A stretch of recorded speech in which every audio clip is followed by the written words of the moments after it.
दीभक्त्यादिगुणात्मभम् यतीन्द्रप्रवणं वन्दे रम्यजामातरं मुनिं लक्ष्मीनाथसमारम्भां नाथयामुनमध्यमाम् अस्मदाचार्यपर्यन्तां वन्दे गुरुपरम्पराम् आचार्यं तिरुवडिगळे शरणं हरे रामेति कृष्णेति नाम संकीर्तनं सदा लोकक्षेमाय कुर्वन्तं प्रेमिकं सद्गुरुं भजे यत्प्रसादेन वचसां प्रसादादिगुणोदयः साविर्भवतु वाग्देवी मयि वाचा प्रसन्नया नारायणं नमस्कृत्य नरं चैव नरोत्तमं देवीं सरस्वतीं व्यासं ततो जयमुदीरयेत् कूजन्तं राम रामेति मधुरं मधुराक्षरम् आरुह्य कविताशाखां वन्दे वाल्मीकिकोकिलं यत्र यत्र रघुनाथकीर्तनं तत्र तत्र कृतमस्तकाञ्जलिं बाष्पवारि परिपूर्णलोचनं मारुतिं नमत राक्षसान्तकं वेदवेद्ये परे पुंसि जाते दशरथात्मजे वेदप्राचेतसा तासीत् साक्षात् रामायणात्मना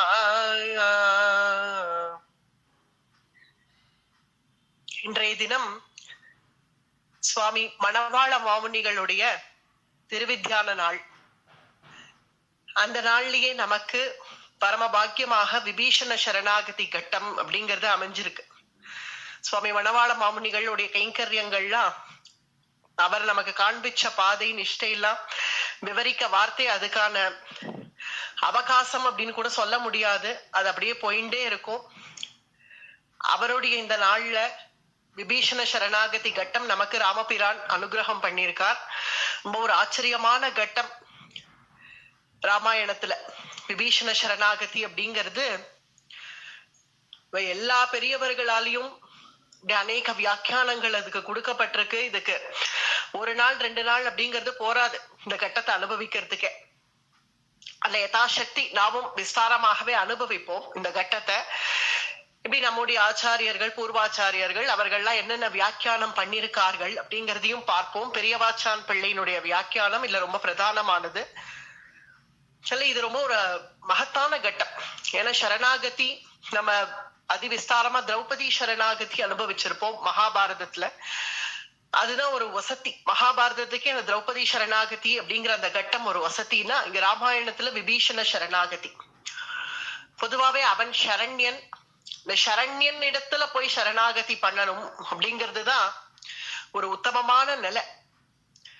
பொதுவாவே சரணாகதி அப்படிங்கிறது யாரையும் பார்த்தா மனுஷர்கள் இடத்துலயே ஒருத்தர் அஞ்சலி அப்படின்னு பண்ணிட்டானாகில் நான் அவனை கை குபிக்கிறேன் நமஸ்கரிக்கிறேன் அப்படின்னு எதிரில நின்னுட்டானாகில் நமக்கு ஒரு இரக்கம் வரும். அது யாரா வேணா இருக்கட்டுமே, ஒரு இரக்கம் வரும். சரி, நம்மளை பார்த்து கை குபிக்கிறானே, நம்மளை பார்த்து நம்மளை நோக்கி அஞ்சலி பண்றானே, சரி போப்பா நன்னா இரு அப்படின்னு ஒரு வார்த்தை நம்மளால முடிஞ்சதாவது சொல்லுவோம் இல்லையா? அது நம்மளுடைய யதாசக்திக்கு நம்மளே அவ்வளவு சொல்றோம்னா அவனும் சரண்யன். அவன சர்வ பூதங்களும் அவனுடைய ஆதிக்கத்துல நடக்கிறதுங்கிறச்சு அவனை போய் சரணாகதி பண்றதுதானே உத்தமம். அவனை போய் சரணாகதி பண்றச்சு அங்க பகவான் அபயம் கொடுக்கிற ஒரு அழகு. அங்க திரௌபதிக்கு ஆபத்தில் புடவை சுரந்தது, அது திருநாமம் இதே அப்படின்னு சொல்லுவார்கள், திருநாமத்தினால. அது போல இங்க விபீஷணன் அது மாதிரி இல்லாம இது 6 லட்சணங்கள் சொல்லுவா சரணாகதிக்கு. அந்த 6 லட்சணங்களும் பொருந்தி வர சரணாகதி. அதாவது ஆர்த்தி சரணாகதி இப்ப திரௌபதி பண்ணது. அதாவது தனக்கு ஒரு கஷ்டம், அந்த கஷ்டத்துல பகவன் நாம அவ்வளவு சுலபமா வந்துடாது. கஷ்டத்துல என்ன வேணா வரும், ஐயோன்னு வரும், அம்மானு வரும், அப்பான்னு வரும், இல்ல ஐயோன்னு வரும். ஆனா பகவன் நாமா வர்றதுங்கிறது ஒரு சாமானியம் இல்ல. கஷ்ட திசையில அந்த கஷ்டமான கட்டத்துல எந்த கட்டத்துல அதை சொன்னாள் அப்படிங்கறத பார்க்கணும். அது போல இங்க விபீஷணன் அவன் இந்த உட்காண்ட இடத்துல இருந்தே பகவானேன்னு கூப்பிட வேண்டி இருக்க, பகவான் இருக்கிற இடம் தேடி அங்க ஒரு சரணாகதி. இது ரெண்டுத்துக்குமான வித்தியாசம் என்னங்கிறது அந்த கட்டம் வரைச்சே நம்ம அனுபவிப்போம். பூர்வ பிரவச்சனத்துல சொன்னோம், ராவணன் ஒரு மந்திராலோசன சபை கூட்டினான். அந்த மந்திராலோசன சபையில விபீஷணன் கொஞ்சம் வேற பட்சமாக பேசினால். ஏன்னா எல்லாரும் ராவணனுடைய எதிர்பார்ப்பு என்னன்னா, தான் என்ன நினைக்கிறோமோ அதைதான் எல்லாரும் பேசணும். அவாவாளுக்கு ஒரு அபிப்பிராயம் எல்லாம் இருக்கக்கூடாது. நம்ம நினைக்கிறதுதான் எல்லாரும் பேசணும். நான் என்ன நினைக்கிறேனோ அதுக்கு ஆமா போடணும். அதுதான் ராவணனுடைய குணம். அவன் இந்த சபையை கூட்டி அவன் என்ன சொல்றான், நான் சீதையை கொடுக்க முடியாது, ராமன் யுத்தத்துக்கு வருவான், ராமனை வதம் பண்ணணும், இனி ஆலோசனை பண்ணுங்கள் அப்படின்னா இனிமே ஆலோசனை பண்ண என்ன இருக்கு, தீர்மானமே ஆயிடுத்தேன். தீர்மானம் நிறைவேற்றின பிறகு ஆலோசனை சபைன்னு கூட்டி ஒரு பிரயோஜனம் இல்லை இல்லையா? இருந்தாலும் சபைக்கு பேரு மந்திராலோசனை சபை. அந்த சபையில இனி இதுதான் என்னுடைய முடிவை, இனி ஆலோசனை பண்ணுங்கள்னா அதான் ராஜாவே முடிவு எடுத்துட்டாரு, இனிமே என்ன ஆலோசனை பண்றது. இருந்தாலும் விபீஷணன் கொஞ்சம் மாத்தி பேசினான், அதனால ரொம்ப கிளவர்.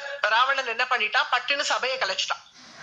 சபையை கழிச்சுட்டு போய் சேர்ந்துட்டான். பிறகு சரி சபையில பேசினா சிலது அண்ணாங்கிற தோரணை, ராஜாங்கிற தோரணை பேச வேண்டி இருக்கு, நம்ம அவருக்கு தம்பியா குடும்பத்துல ஒரு ஆளா, அவருடைய நல்லது கெட்டதுல அக்கறை இருக்கிற ஒரு ஆளா நம்ம போய் பேசணும்னா தனியா போய் பேசணும், பர்சனலா பேசணும். அது சபையில எல்லாம் உட்காந்து பேசக்கூடாது. சபையில என்ன இருந்தாலும் ராஜா, ராஜானா ராஜாதான், அதுக்கான மரியாதை இருக்கு இல்லையா?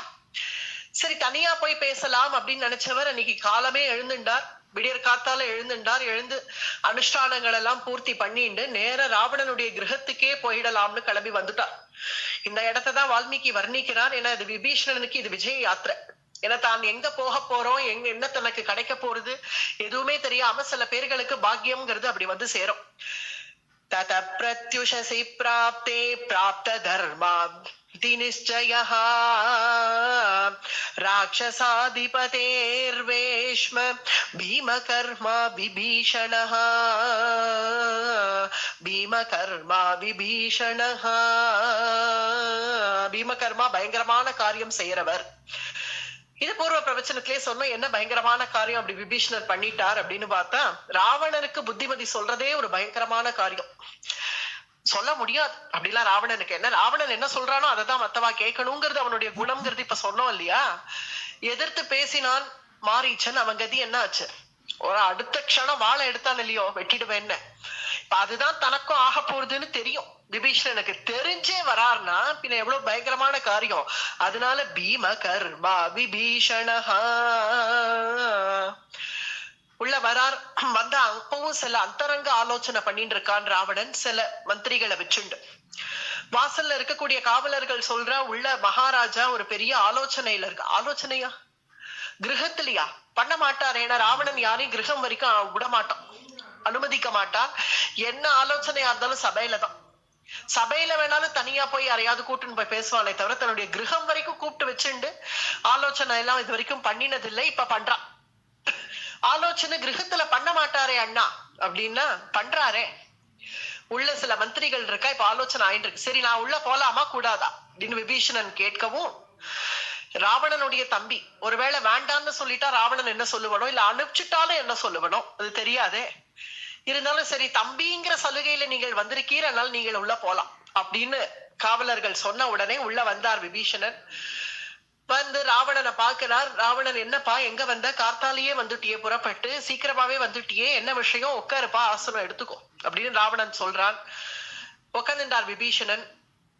உட்காந்து சொல்றார், என்ன அண்ணா ஏதோ ஆலோசனைன்னு சொன்னா என்ன விஷயம்? ஆமா, சபையில வேற விதமா இருக்கு, இங்க ஒரு ரகசியமா ஒரு சில ஆலோசனைகள் பண்ணலாம்னு இங்க 4 மந்திரிகளை வச்சுட்டு இருக்கேன் அண்ணா. நான் இப்ப உங்ககிட்ட பேச வந்த விஷயங்கள் இவாளை வச்சுட்டே பேசட்டுமா, இல்ல நம்ம தனியா பேசலாமா? பரவாயில்ல விபீஷணா, சொல்லு, எதுவா இருந்தாலும் சொல்லு. ஏன்னா இவர்கள்லாம் எனக்கு ரகசியமான மந்திரிகள் தான், நீ ரகசியமா ஏதோ பேசணும் தானே இங்க வந்திருக்க.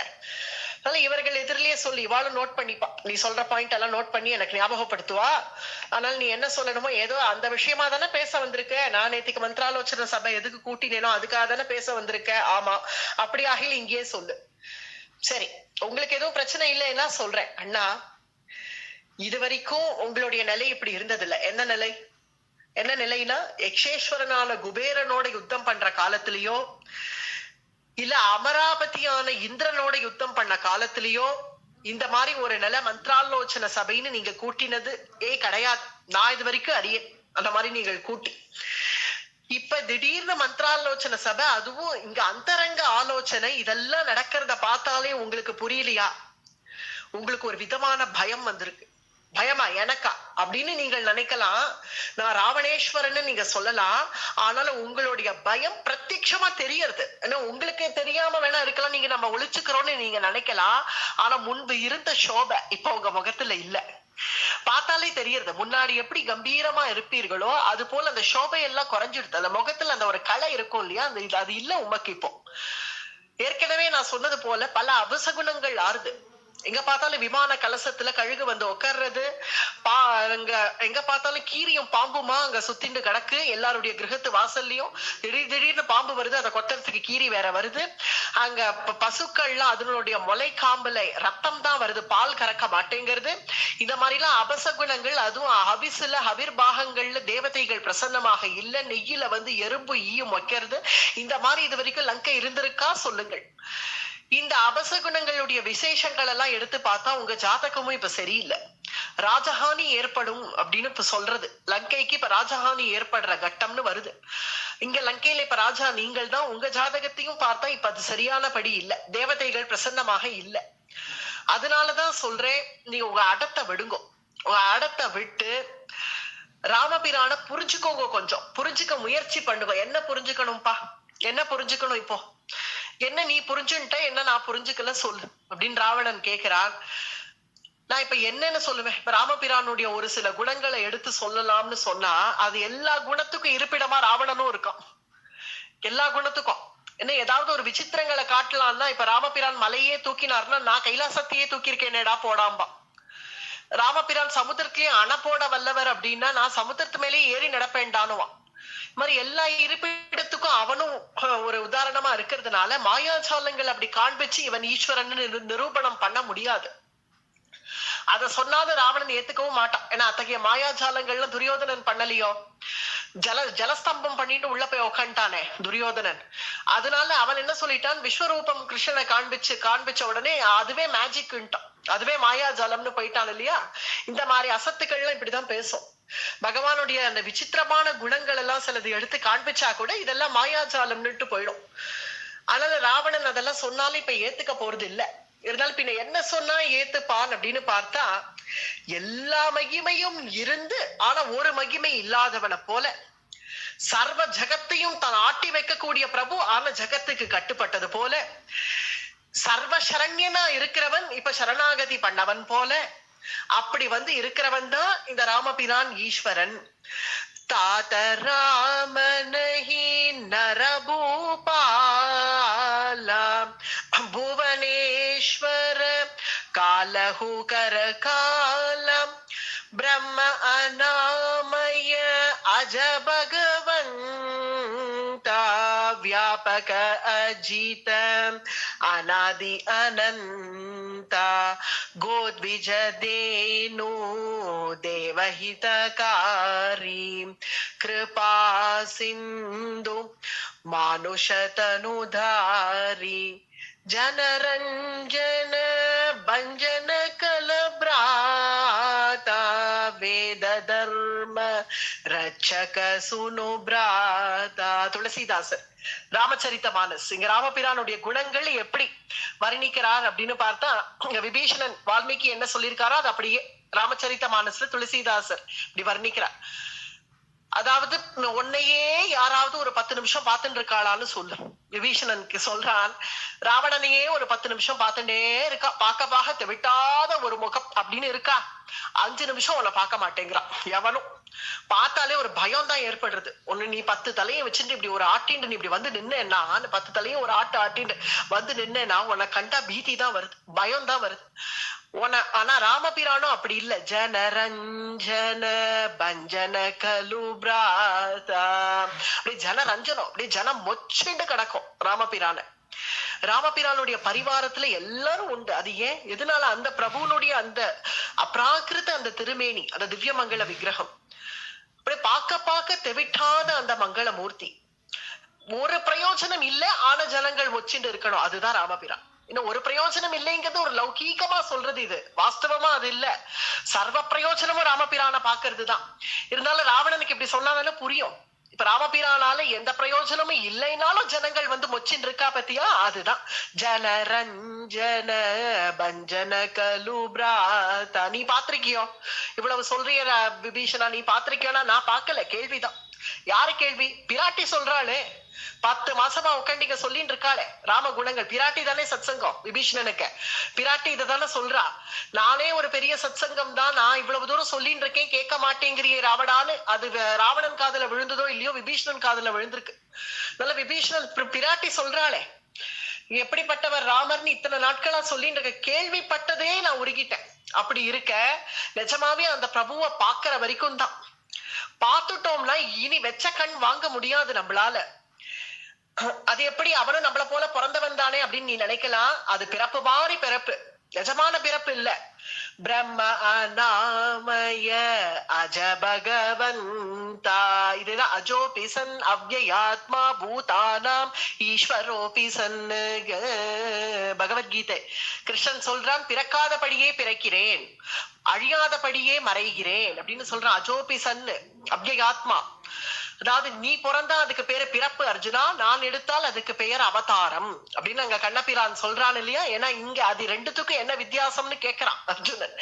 கேட்கறச்சு அது எப்படி பேரை மாத்தி சொன்னதுனால ஆயிடுமா, அது ரெண்டுத்துக்கும் என்ன வித்தியாசம் அப்படின்னா வித்தியாசத்தை சொல்றான். என்ன வித்தியாசம்னா, எனக்கோ நான் எத்தனை அவதாரங்கள் எடுத்திருக்கேன், எத்தனை இனிமே பண்ண போறேன் எல்லாம் எனக்கு தெரியும். ஆனா அர்ஜுனா உனக்கோ நீ பால்யத்துல இப்ப என்ன பண்ணேங்கிறதே உனக்கு தெரியாது, அதுதான் உனக்கும் எனக்கும் வித்தியாசம் அப்படின்னு சொல்றான் இல்லையா. அது போல நீ ராவணன் நம்மள போல பிறந்தவன் தானேன்னு நீ நினைக்கலாம், அப்படி கிடையாது. அவர் இந்த சர்வ பூதங்களையும் பரிபாலனம் பண்றவரே அவர் தான். தாம ராம நஹி நர பூபாலா, பூபாலன் அவர். இந்த பூமியை கட்டி ஆளக்கூடியவர் அவர். நன்னா சொல்றடா, நன்னா சொல்ற. ஒருத்தரை பிடிச்சு போச்சுன்னா என்ன வேணா ஓட்டு வேலையா நீங்கெல்லாம், நன்னா சொல்ற. பரப்பே கிடையாதுங்கிற, இவன் பிறந்திருக்கானே இப்போ, அதுவும் பத்தினிய வேற இப்ப அழுதுட்டு உட்காந்து கதறின்னு இருக்கானே, அப்படித்தானே நான் கேள்விப்பட்டேன். உனக்கு ஒருத்தரை பிடிச்சிடுத்துன்னா நன்னா சொல்றிய, நன்னா சொல்றியேன்னா இப்ப நீ இவ்வளவு தூரம் பேசுற ராவணனுக்கு இனிமே வேற என்ன சொல்லி புரிய வைக்கிறது? ஏன்னா விபீஷணனுடைய லெவலுக்கு ராவணன் வரைக்கும் அவனை ஏத்தி புரிய வைக்கிறதுக்கு எல்லாம் முடியாது. அஜோபிசன் அவ்யய ஆத்மா எல்லாம் வியாக்கியானம் பண்ண புரியுமோ ராவணனுக்கு? இப்படி பேசுறவனுக்கு அவன் என்னை விட கீழ்படியில இருக்கிறவன், அவனும் மனுஷன், நான் ராட்சசன் இல்லையான்னு நினைக்கிறவனுக்கு போய் ராமன் ஈஸ்வரன்டா, அவன் ஏதோ பிறந்தது போல பிறந்திருக்கான், ஆனா அது அவதாரம், உனக்கு அது புரியலன்னு சொன்னா இதெல்லாம் கேட்கக்கூடிய ஜென்மமே இல்ல அவன்.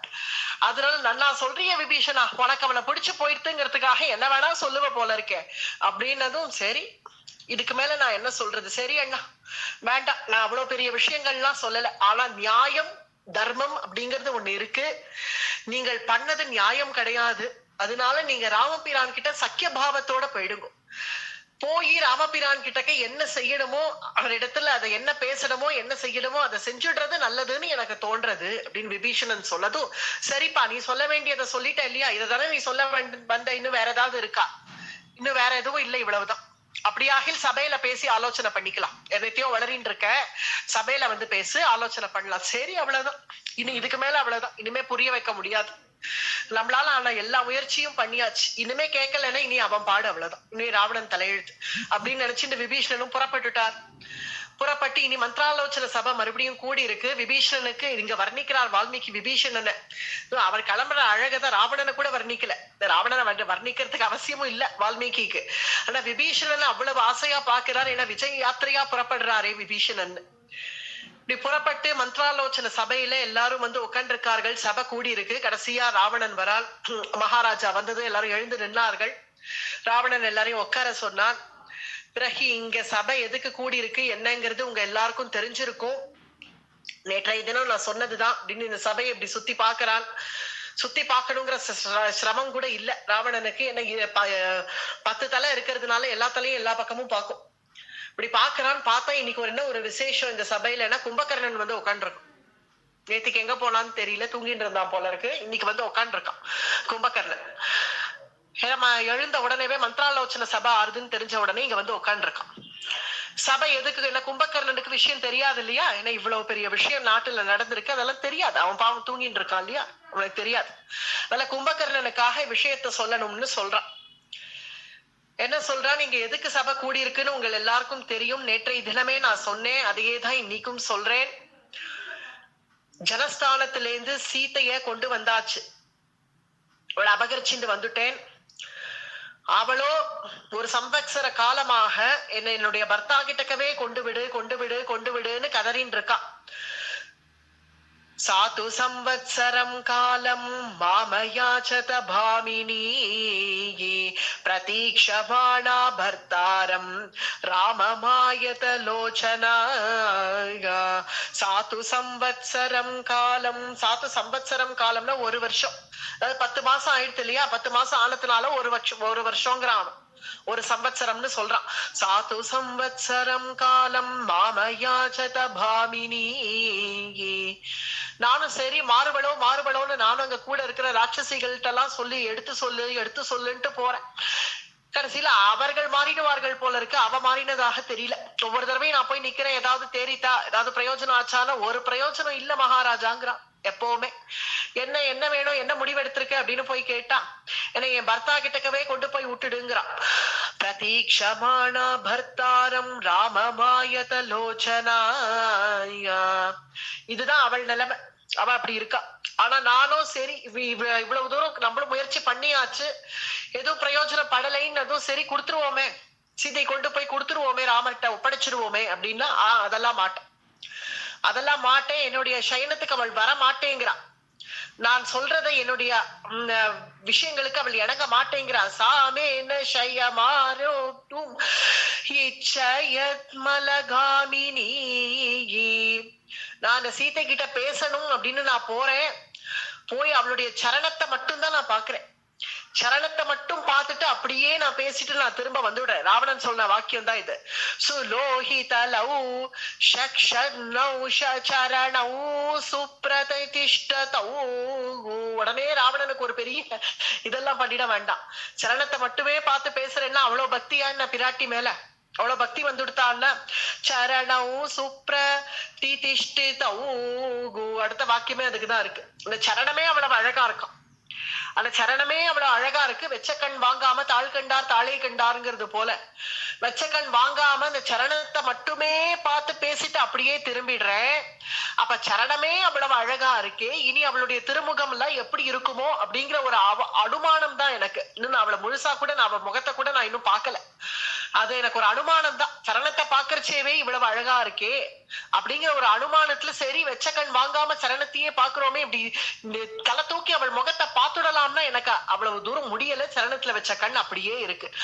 அவ்வளவு அழகா இருக்காள் சீதைங்கிறது எனக்கு புரியறது. அதனால அவளை நான் கொண்டு போய் திரும்பி ராமபிரான்ட்ட ஒப்படைக்கிறதாகவே இல்லை. இனி நீங்கள் ஆலோசனை சொல்லுங்கள். இனி இதுக்கு மேல யாராவது ஆலோசனை ஏதாவது சொல்லுவாளா? இனி சொல்லுங்கள். நான் எப்படியாவது இப்ப யுத்தத்துக்கு ராமன் தயாரா வருவான் போல இருக்கு. ஏதோ அவன் பாட்டுக்கு அழுதுட்டு போயிடுவான்னு நினைச்சேன். கடைசியில் இப்படி தயாரா வந்துருவன் போல இருக்கு யுத்தத்துக்கு. அதனால இனி எப்படியாவது அவனை ஜெயிக்கணும். அதுக்கு என்ன ஆலோசனையோ சொல்லுங்கள். நான் சீத்தையை கொடுக்கறதாக இல்லை. அவ்வளவுதான். முடிச்சுட்டான் ராவணன். இப்படி முடிச்ச உடனே இப்ப கப்சிப்புன்னு இருக்கு சபை. யாரும் ஒன்னும் பேசல. ஏன் நேத்திக்கு அப்படி கத்தினார்களேன்னு பார்த்தா, நேத்திக்கு நான் இதை செஞ்சுடுவேன், நான் அதை செஞ்சுடுவேன் அப்படின்னு ஒவ்வொருத்தரும் பேசினான். இன்னைக்கு ஒருத்தரும் பேசல. அப்படியே கப்பு சிப்புன்னு இருக்கு சபை. ராவணனே சுத்தி பாக்குறேன். என்னடா எல்லாரும் பேசாம இருக்கீர்கள்? என்ன எதை இவ்வளவு நான் சொல்ல வேண்டியதை சொல்லிட்டேன், இனி ஆலோசனை சொல்லுங்களா? எதனால கப்சிப்புன்னு இருக்கார்கள்னு பார்த்தா, கும்பகர்ணன் பொல்லாதவன். அவன் எதிரில பேச முடியாது. அவனுடைய அபிப்பிராயம் இதுல என்னன்னு தெரியாம நம்ம பாட்டு ஏதாவது சொல்லிட்டோம்னா அத்தனை பெரிய சிக்ஷை பண்ணிடுவான் கும்பகர்ணன். அவன் இருக்கானேங்கிற ஒரு பயத்துல விபீஷணனும் அந்த சபையில வந்திருக்கார். ராவணனுக்கும் அஞ்சலி பண்ணார், கும்பகர்ணனுக்கும் அஞ்சலி பண்ணிட்டு உட்காந்துருக்க தலைக்குரிய ஸ்தானத்துல உட்காந்துருக்கார் விபீஷணன். சரி, விபீஷணன் என்ன நினைக்கிறார்? அவராவது எழுந்து பேசுவாரேன்னு பார்த்தா இல்ல, கும்பகர்ணன் பேசட்டோன்னு விபீஷணனும் உட்காந்துருக்கார். எல்லாரும் தன்னை பாக்குறாங்கிறது புரிஞ்சுடுத்து கும்பகர்ணனுக்கு. நம்ம தான் பேசணுங்கிறத புரிஞ்சுட்டு உடனே ஹாயின்னு ஒரு அட்டகாசம் பண்ணனான். கடன்னு சிரிச்சான் சபையில. கோபத்தினால ஒரு சிரிப்பு. கடன்னு ஒரு சிரிப்பு சிரிச்சா இவன் எதுக்கு சிரிக்கிறான்னே புரியல. ஒருவேளை ராவணன் சொன்னது சரின்னு சிரிக்கிறானா இல்ல வேற எதுக்காக சிரிக்கிறானா? ஒரு 5 நிமிஷம் கடன்னு ஒரே சிரிப்பு சிரிச்சான். சிரிச்சு முடிச்சுட்டு பேச ஆரம்பிக்கிறான் ராவணனை பார்த்து. நியாயேன ராஜா கார்யாணி யக்கரோதி தசானனாய நசசம் தப்யதே பச்சாத் நிச்சிதார்த்த மதிர்நிருபாஹா. நியாயேன ராஜ கார்யாணி யக்கரோதி தசானனாக. ஹே ராவணா மூடா, என்ன காரியம் பண்ணிருக்க? ஏதோ நான் தூங்கி எழுந்து வரத்துக்குள்ள இவ்வளவு விஷயம் நடந்துடுதா? என்ன அவகாரியம் பண்ணி வச்சிருக்கேன்னு உனக்கு புரியறதா? ஒரு நியாயம் வேண்டாமா? உன்ன போல ஒரு ராஜா இருந்தா போருண்டா, புலநாசமே ஏற்படும். நியாயேன ராஜா காரியாணி போருமே. எங்க அத்தனை பேரை குலத்தோட நாசம் பண்ண போற நீ, குலநாசமே ஏற்படுத்த போற நீ. இதென்ன இப்படி பேசுறானே கும்பகர்ணன்னு பார்த்தா எல்லாரும் ஆச்சரியப்படுறார்கள். இது என்ன இப்படி பேசுறான் கும்பகர்ணன்? பின்ன என்ன ஒரு ராஜாங்கிறவன் என்ன நீதியை ஸ்தாபிக்க வேண்டாமா? நியாயத்தை ஸ்தாபிக்க வேண்டாமா? யார நீ அபகரிச்சுன்னு வந்திருக்கேன்னு சொல்ற? சீதையை அபகரிச்சுன்னு வந்திருக்க, வெக்கமா இல்லையா உனக்கு இந்த மாதிரி பேசுறதுக்கு? நான் கும்பகர்ணன்கிற தம்பி இன்னைக்குதானே என்ன கூப்பிட்டு மந்திராலோசனை சபை நீ கூப்பிட்டு கேக்குற. அன்னைக்கு உன் தம்பி கும்பகர்ணன் நான் உயிரோட தானே இருந்தேன், செத்தா போயிட்டேன்னா நான் தூங்கி நீங்க தானே கிடக்குறேன். என்னை எழுப்பி நான் சீதையை கூட்டிட்டு வரலாம்னு இருக்கேன், கூட்டிட்டு வரலாமான்னு என்கிட்ட ஒரு ஆலோசனை பண்ணியா? ஆலோசனை சபை நீ அப்ப கூட்டினியா? நீ உன் இஷ்டத்துக்கு தான் தோன்றித்தனமா எல்லாம் செய்வ. உனக்கு நாங்க எல்லாரும் சேர்ந்து உனக்கு அடிப்படைஞ்சுட்டு போயிட்டு இருக்கணுமா? சம்தப்யதே பశ్చాத் நிశ్சிதார்த்த மதிர்ன்று பாகா. நீ சொன்னதுதான் எல்லாரும் கேட்கணும்னு சொல்றியே ராவணா. நீ சொன்னதுதான் எல்லாரும் அதுக்கு அடிப்படையணும்னு நினைக்கிறியே. அதுக்கு நான் கிடையாது. நான் நியாயத்தை எடுத்து சொல்லுவேன். நீ என்ன கூப்பிட்ட அன்னைக்கு கேட்டிருக்கணும். நீ இந்த மாதிரி ஒரு காரியம் பண்றதுக்கு முன்னாடி நான் பண்ணலாம்னு இருக்கேன் அப்படின்னு. அப்ப எங்க போச்சு உன்னுடைய மந்திராலோசனை? அதெல்லாம் விட்டுட்டு இப்ப எல்லாத்தையும் செஞ்சு முடிச்சுட்டு இப்ப வந்து மந்திராலோசனை சபைன்னு வந்து கூட்டியிருக்கிய. அதுவும் எங்க எல்லாரையும் கூட்டின்னு வந்து பேசுறதுக்கு உனக்கு எப்படிதான் மனசு வருதோ எனக்கு புரியலையே ராவணா. ஒரு விஷத்தை குடிக்கிறதுக்கு முன்னாடி, ஹாலாகல விஷத்தை குடிக்கிறதுக்கு முன்னாடி அதை ஜீரணிக்க முடியுமான்னு யோசிச்சியா? தத்தளிக்க கூடிய நிலையில நீ இப்ப ஆயிட்டியே. சமுத்திரத்துல இறங்கி நீச்சல் அடிக்கலாம்னு நினைச்ச ஒருவன் சமுத்திரத்துல இறங்கின பிறகு, நடு சமுத்திரத்துக்கு போன பிறகு இனி அக்கறைக்கும் போக முடியல, இக்கரைக்கும் போக முடியல, என்ன செய்யறதுன்னு தெரியாம தத்தளிக்கிற நிலைமையில நீ இப்ப ஆயிட்டியே ராவணா. இதெல்லாம் உனக்கு தேவையா? இப்படி ஒரு அவகாரியம் உனக்கு தேவையா சொல்லு. அனுபாயேன கர்மாணி விபரீதானி யானி ச கிரியமானானி துஷ்யந்தி ஹம் வீஷ்ய பிரயதேஷ்விவாகா. உன்னுடைய கர்மா நாங்க எல்லாம் அழிய போறோம். அதுதான் கடைசியில ஆப்போது. அனுபாயேன கர்மாணி விபரீதானி யானி ச. குலத்தோட எங்களெல்லாம் மொத்தமா சிறு நிக்கணும் முடிவு பண்ணிட்டல. இத்தனை நாட்கள் நீ ஏதோ ஒண்ணு ரெண்டு தப்பு பண்ணின்றது, நீயா பண்ணின்றதுன்னு இல்லாம இப்ப எங்க எல்லார் வரைக்கும் இவ்வளவு தூரம் கொண்டு வந்து விட்டுட்டீங்க. இப்படி ஒரு நிலைமையில அத்தனை பேரையும் ஆளாக்கி நீ இப்படி வந்து உட்காந்துருக்கிய அண்ணா அப்படின்னு கும்பகர்ணன் நியாயமா பேசினான். நியாயமா பேசினான்னு உடனே அந்த சந்தோஷம் 2 நிமிஷம் நிலைக்கல. என்ன ஆச்சு? விபீஷணன் சரி நம்முடைய அண்ணா கும்பகர்ணனாவது நம்ம பட்சத்துல பேசுறாரே, சந்தோஷம். சரி இவரை எப்படியாவது ராவணனை வழிக்கு கொண்டு வந்துருவார் அப்படின்னு ஒரு பெருமூச்சு விடுறதுக்குள்ள விபீஷணன் உடனே கும்பகர்ணன் என்ன பேசினா, அதுக்காக அப்படின்னு ஆரம்பிச்சான். அதுக்காக என்ன அப்படின்னு பார்த்தா, ஏதி சக்ரவி பஸ்வந்தௌ ஏதி பாவகமாருதௌ தாவகம் யோதயிஷ்யாமி குபேர வருணாபி. அதுக்காக உன்னை அப்படி விட்டு கொடுக்க முடியாது அண்ணா. ஏதோ ஆனது ஆயிடுத்து. யாரத்தான் வரட்டும் நான் பாத்துக்கிறேன். யமனோ வரட்டும், குபேரனோ வரட்டும், இந்திரனே வரட்டும், பிரம்மதேவனே வரட்டும், எல்லாரும் வரட்டும், நான் எல்லாரையும் நான் அழிச்சு கட்டிடுறேன் அப்படிங்கிறான் கும்பகர்ணன். சரி எல்லாரையும் அழிச்சு கட்டுவேன், ராமன் என்ன பண்ணுவ? இதுதான் விபீஷணனுடைய கேள்வி. எல்லாரையும் சொல்லி அடிக்கின்றே போ. தாவகம் யோதயிஷ்யாமி குபேர வருணாவபி. குபேரநாத்தா வரட்டும், வருணநாத்தா வரட்டும், ராமன் என்ன பண்ணுவ? அதுக்கு பதில் இல்லையே உங்ககிட்ட. இப்ப முதல்ல இனிமே அப்படி பேசி ஒண்ணும் பிரயோஜனம் இல்லையே. இப்ப கை கொல்லிக்கு பேசிட்டானே, யாராத்தான் வரட்டும், என்ன இருந்தாலும் நீ எனக்கு தமையன், என்னுடைய அண்ணா, ஒன்னு அதுக்குன்னு அப்படி விட்டு கொடுத்துட முடியும். நீ பண்ணது தப்புன்னு எனக்கு நன்னா தெரியறது. ஆனாலும் நீ எனக்கு அண்ணனா போயிட்ட, உன்னை விட்டு கொடுக்க முடியாது. யாராத்தான் வரட்டும் நான் பாத்துக்கிறேன். இது கர்ணன் போல. கர்ணனுக்கு எல்லாம் நியாயம் அநியாயம் எல்லாம் தெரியும். ஆனாலும் துரியோதனனை விட்டு கொடுக்க மாட்டேன் அப்படின்னு உட்காந்துருக்க. அதுதான் ஏதோ கும்பகர்ணன் என்னவோ பெரிய தர்மவாதி மாதிரியும் விபீஷணன் அதர்மவாதி மாதிரியும் சில பேர்கள் சொல்லுவான். அப்படி கிடையாது. தர்மா தர்மங்கள் நம்ம பகைவன் பட்சத்தமாவே அவன் பக்கம் தான் நியாயம் இருக்குன்னா அங்க போய் தான் சேரணும். அதுதான் உண்மையான தர்மம். ஆனா கும்பகர்ணன் பேசுறது தேக தர்மம், அவ்வளவுதான். தேக தர்மம். நீ எனக்கு அண்ணன் சகோதரன், அதனால உன்னை விட்டு கொடுக்க முடியாது. யாராத்தான் வரட்டும் நான் பாத்துக்கிறேன் போ அப்படின்னு சொல்லி நான் போறேன். தூங்க வேற ஏதாவது இருக்கா? வேற ஏதாவது விஷயம் இருக்கா? இல்லப்பா அவ்வளவுதான், ரொம்ப சந்தோஷம். யுத்தம்னு வந்தா வந்துருவியோ? நான் வந்துடுறேன், முதல்ல வந்து நின்றுடுறேன், அவ்வளவுதானே. சரி நான் இனிமே தூங்க கிளம்பியாச்சு. கும்பகர்ணன் கிளம்பி போயிட்டான். விபீஷணனுக்கு பெருமூச்சு விடுறதுக்குள்ளேயே அது முடிஞ்சுடுத்தேன்னு தோணித்து. பிறகு அடுத்த தம்பி விபீஷணன் தானே. அடுத்தது யார் பேசணும்? விபீஷணன். யாராவது வேற யாராவது ஏதாவது சொல்றீர்களான்னு பாக்குறான் ராவணன். கும்பகர்ணன் இப்ப சரின்னுட்டான். ராவணன் எது சொன்னாலும் செய்யறேன்னுட்டான். செய்யறேன்னு சொன்னதுனால இனி அவ்வளவுதான், அவனுடைய இது முடிஞ்சு போச்சு. இனிமே அடுத்தது வேற யாராவது ஏதாவது பேசணும். எல்லாருமே பேசாம மௌனமா இருக்கிறதுல இருந்தே தெரியறது ராவணன் சொல்றது எல்லாரும் அங்கீகரிச்சுக்கிறான். இல்ல இதுக்கு எதிர்த்து பேசணும்னா அதுக்கு ஒருத்தன் விபீஷணன். அவன் எழுந்துட்டான். எழுந்துட்டு விபீஷணன் சொல்றான், ஏதோ அண்ணா கும்பகர்ணன் பேசிட்டாருங்கிறதுக்காக அதை வச்சுட்டு நீ ரொம்ப குஷி ஆயிடாத அண்ணா. எதுவா இருந்தாலும் ஒரு அநியாயம் வேண்டாமா, ஒரு விவஸ்தை வேண்டாமா? அவர் ஏதோ பேசிட்டு போறார் தூக்க கலக்கத்துல அத மனசுல வாங்காத. நான் சொல்றத கேளு. உனக்கு பிடிச்சபடி பேசுறவன் நான் இல்ல, உனக்கு எது ஹிதமோ அதை பேசுறவன் நான். இந்த வாக்கியத்தை நல்லா கவனிக்கணும். அதாவது பிடிச்சபடி பேசுறது வேற, எது நல்லதோ அதை பேசுறது வேற. வெளியில இருக்கிறவர்கள்லாம் சாமானியவர்கள் நமக்கு பிடிச்ச மாதிரி பேசிடுவா. நீ பண்ணு, நான் உன் கூட இருக்கேங்கிறேன், எது வந்தாலும் பாத்துக்கலாம் அப்படின்னா சும்மா ஒரு குஷிப்படுத்துறது. ஆனா நமக்கு எது ஹிதமோ அது நியாயமா நம்முடைய கிரகத்துல இருக்கக்கூடியவர்கள், நம்ம சகோதரர்களோ இல்ல தாயார் தகப்பனாரோ அவாதான் சொல்லுவா. வேண்டாம் அவன் சொல்றான்னு கேட்காத, தப்பு, உனக்கு நல்லதை நான் சொல்றேன், நீ இப்படி பண்ணாத அப்படின்னு நம்மளுடைய கிரகத்துல இருக்கிற பெரியவர்களோ இல்ல நம்மளுடைய சகோதரர்களோ அவர்கள் சொல்றதை நம்ம ஆலோசனை பண்ணி பார்க்கணும் ஒரு தடவை. உனக்கு பிடிச்ச மாதிரி பேசுறவன் நான் கிடையாதுன்னா, உனக்கு எது ஹிதமோ அதை சொல்லக்கூடியவன் நான் சொல்றதை கேளு. கும்பகர்ணன் என் தம்பி தானேன்னு நீ இப்ப நினைக்கலாம், இருந்தாலும் உனக்கு நல்லதை நான் சொல்றேன். அவர் ஏதோ பேசிட்டு போறார். அண்ணா நீர் சொல்ற சீத்தை ரொம்ப அழகு அழகுங்கிற, நீ இதோட 10 தடவை எனக்கு கேட்க முடியல இந்த வார்த்தையெல்லாம். நீ அழகுன்ற. நான் ஒண்ணு சொல்றேன், பாம்பு கூட அழகாதான் இருக்கு. பாம்பு கூட பாக்குறதுக்கு நல்லா தான் இருக்கும். நல்லா புசு புசுன்னு புறப்படுறது, நல்லா நாக்க பிழிச்சு பிழிச்சுன்னு நீட்டுறது, பார்க்க பழப்பழன்னு அதனுடைய கண்கள் நல்லா தானே இருக்கு, பாக்குறதுக்கு அழகா தானே இருக்கு. ஆத்துக்கு ஒரு பாம்பை வளர்க்கலாமா? வளர்க்க முடியாது இல்லையா? அது போலதான். மியூட் பண்ணிக்கோங்க. அது போல சீத்தை பாம்புங்கிறத புரிஞ்சுக்கோ. பஞ்சாங்குழி பஞ்சசிரோதிகாயம் சீதா மகாஹிஸ்தவகேன ராஜன் பிருதோஹி பாக்வந்த பிரரோகராஷிஹி சிந்தா விஷஹ சுஸ்மித தீக்ஷ்ண தம்ஷ்ட்ரஹ